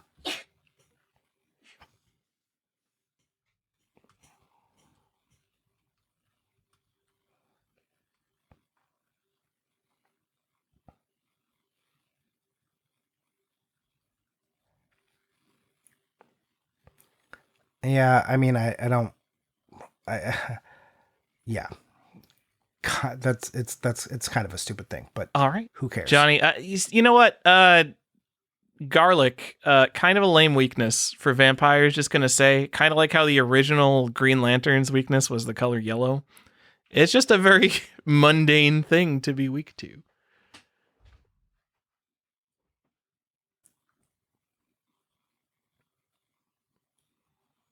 I don't think parody is the right word. More satire. I'm a ghost face killer kind of guy, Johnny. If I think spooky, I think the original 2 Scream movies. It's weird because they're parodies of the slasher genre, it's aware but of what it because is. I grew completely up in aware. like 1996, it's like the first horror movie I was really familiar with.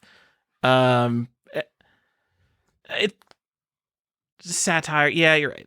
Those words are not interchangeable. You're correct. That's funny. But like because I think the you watch Scream those Mask and is it's so like unscary. kind of a funny, stupid movie.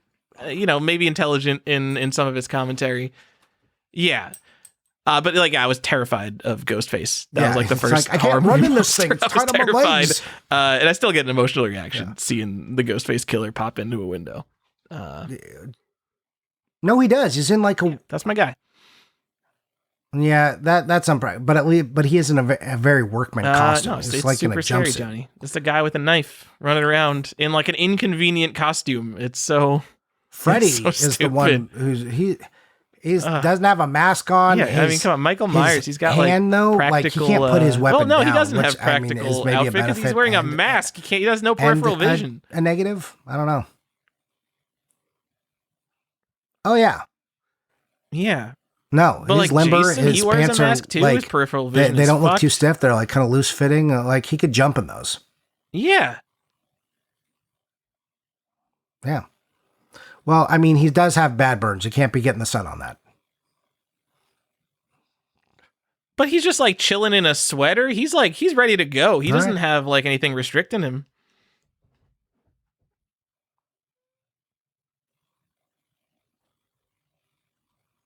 He's got a hat to keep Yep. the sun out of his eyes. Like he's ready to kill you, dude.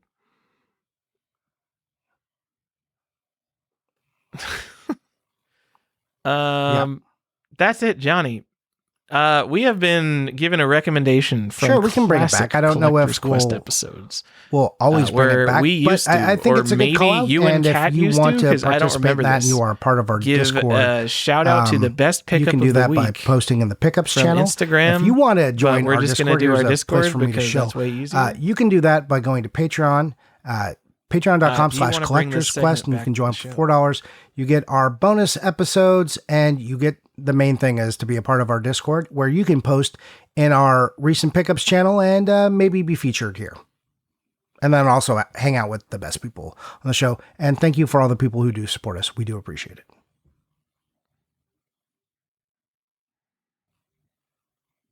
No, we're just gonna.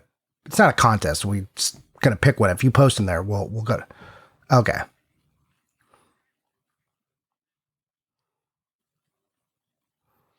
Yeah, buy better stuff.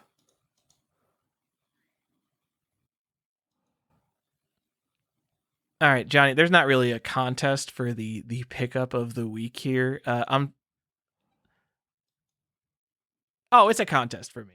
I'm picking the coolest thing. You guys post your stuff, and then if you don't get mentioned, it's because you didn't buy cool enough stuff. You better buy cooler stuff next week. So I'm sorry, Tom Nook, who's posting like nice complete Game Boy games loon around Sega CD.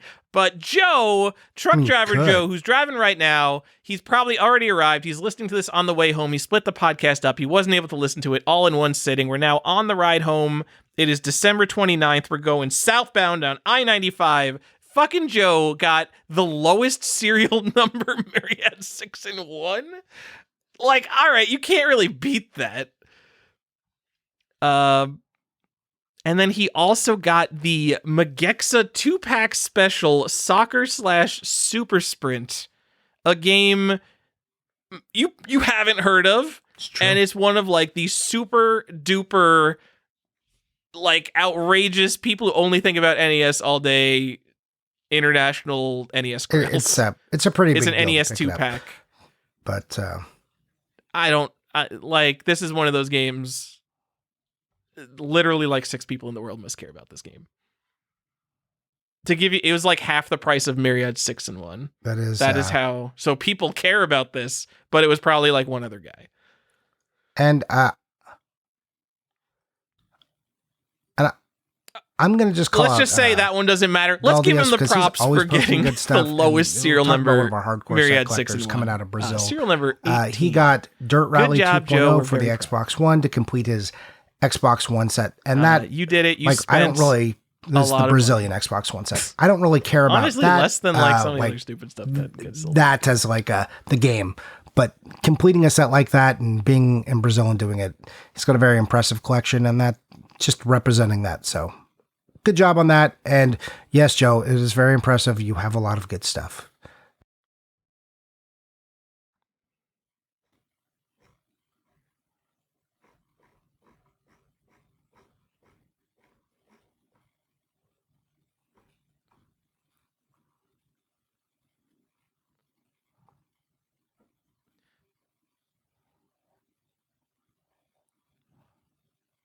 I know Galdius is like involved in like the Brazilian collector community, but because we only interact with so many like really serious Brazilian collectors, so much like good Playtronic stuff and tech toy stuff, a like non-collectory console like Xbox One, like that is not something people normally go for. For him to complete the Brazilian Xbox One set, it's like how many people on Earth could possibly have the Brazilian Xbox One set? Those are call-outs, and it you puts can now him on such participate another in this level thing that we are now like bringing back. Congrats! Somebody made a suggestion, and we actually listened.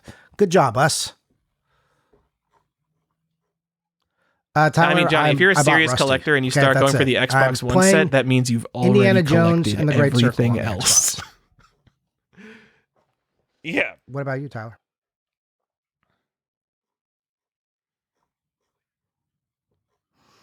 You did it? Oh my God. Johnny, real quick, what are you buying? What are you playing? You got it. You did it. Johnny, I got a Telegames Pong. Oh my God, I'm so excited. So the original home release of Pong was only sold at Sears. It was Telegames Pong, and then they had like a billion other things. There's all these different Pong consoles, but the first Pong one that's actually like Pong, I don't even know if it was the first. That's pretty good. Non-Pong. Well, it wasn't, because the Magnavox Odyssey is Hey, you basically did Pong.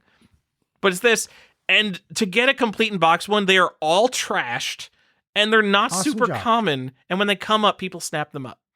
And I constantly miss them. And one came up for open auction, and I got it for $53. So I don't know. I'm excited about it. The last one sold for like $200.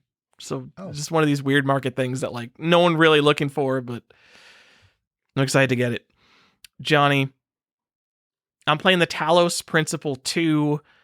You know how I said how Wizardry 2 is awesome because it starts you right where the other one ended in terms of difficulty and it doesn't waste your time? The Talos Principle 2 is essentially a gigantic waste of time. I've been playing this game for 25 hours and I think I've seen maybe one or two interesting puzzles because it's so fucking easy. Video games are a waste of time. Guys, how many people playing video games have been playing video games for like decades? We don't need easy games that start at like baby difficulty. Just give me the interesting stuff. But if you don't care about puzzles, because I don't know, Talos Principle is about like robot philosophy. You constantly have like robots asking you like moral conundrums and like how you would solve them. And like the meaning of life type shit. It's just like all about this philosophical bullshit. If you like that stuff, it might be the best game you've ever played. No thanks. Lots of robot philosophy and really easy puzzles, so you won't get roadblocked on your way to getting that robot philosophy. Yeah. I love being roadblocked. Just give me a hard puzzle. I want to break out a notebook and like think about something logically for like 45 minutes. That's my ideal puzzle. If it goes into hours, that could get frustrating. But man, it has all these puzzles and there's like only like one or two moves that would like you could logically do that make any sense. And I'm just breezing through every single puzzle in 3 minutes. Ugh. Oh, congratulations. So the thing is, the first Talos Principle was similar. It was like kind of And that's it. And then the DLC that's for the that show. game, It's been a great year. Hope your but I would feel so dumb if I bought this game for like $30 and then didn't play it and only played the brave DLC. 2025 So I'm basically together, wasting shall my we? time playing through the campaign Tyler, just to justify that I did that. Where can we before find playing you? the DLC. I'm just kidding. You can only find him on Discord. You can't find Tyler anywhere. Can't find me All right, well, that's anywhere, what I played, Johnny. except this podcast. That's it. Thanks for listening. Bye.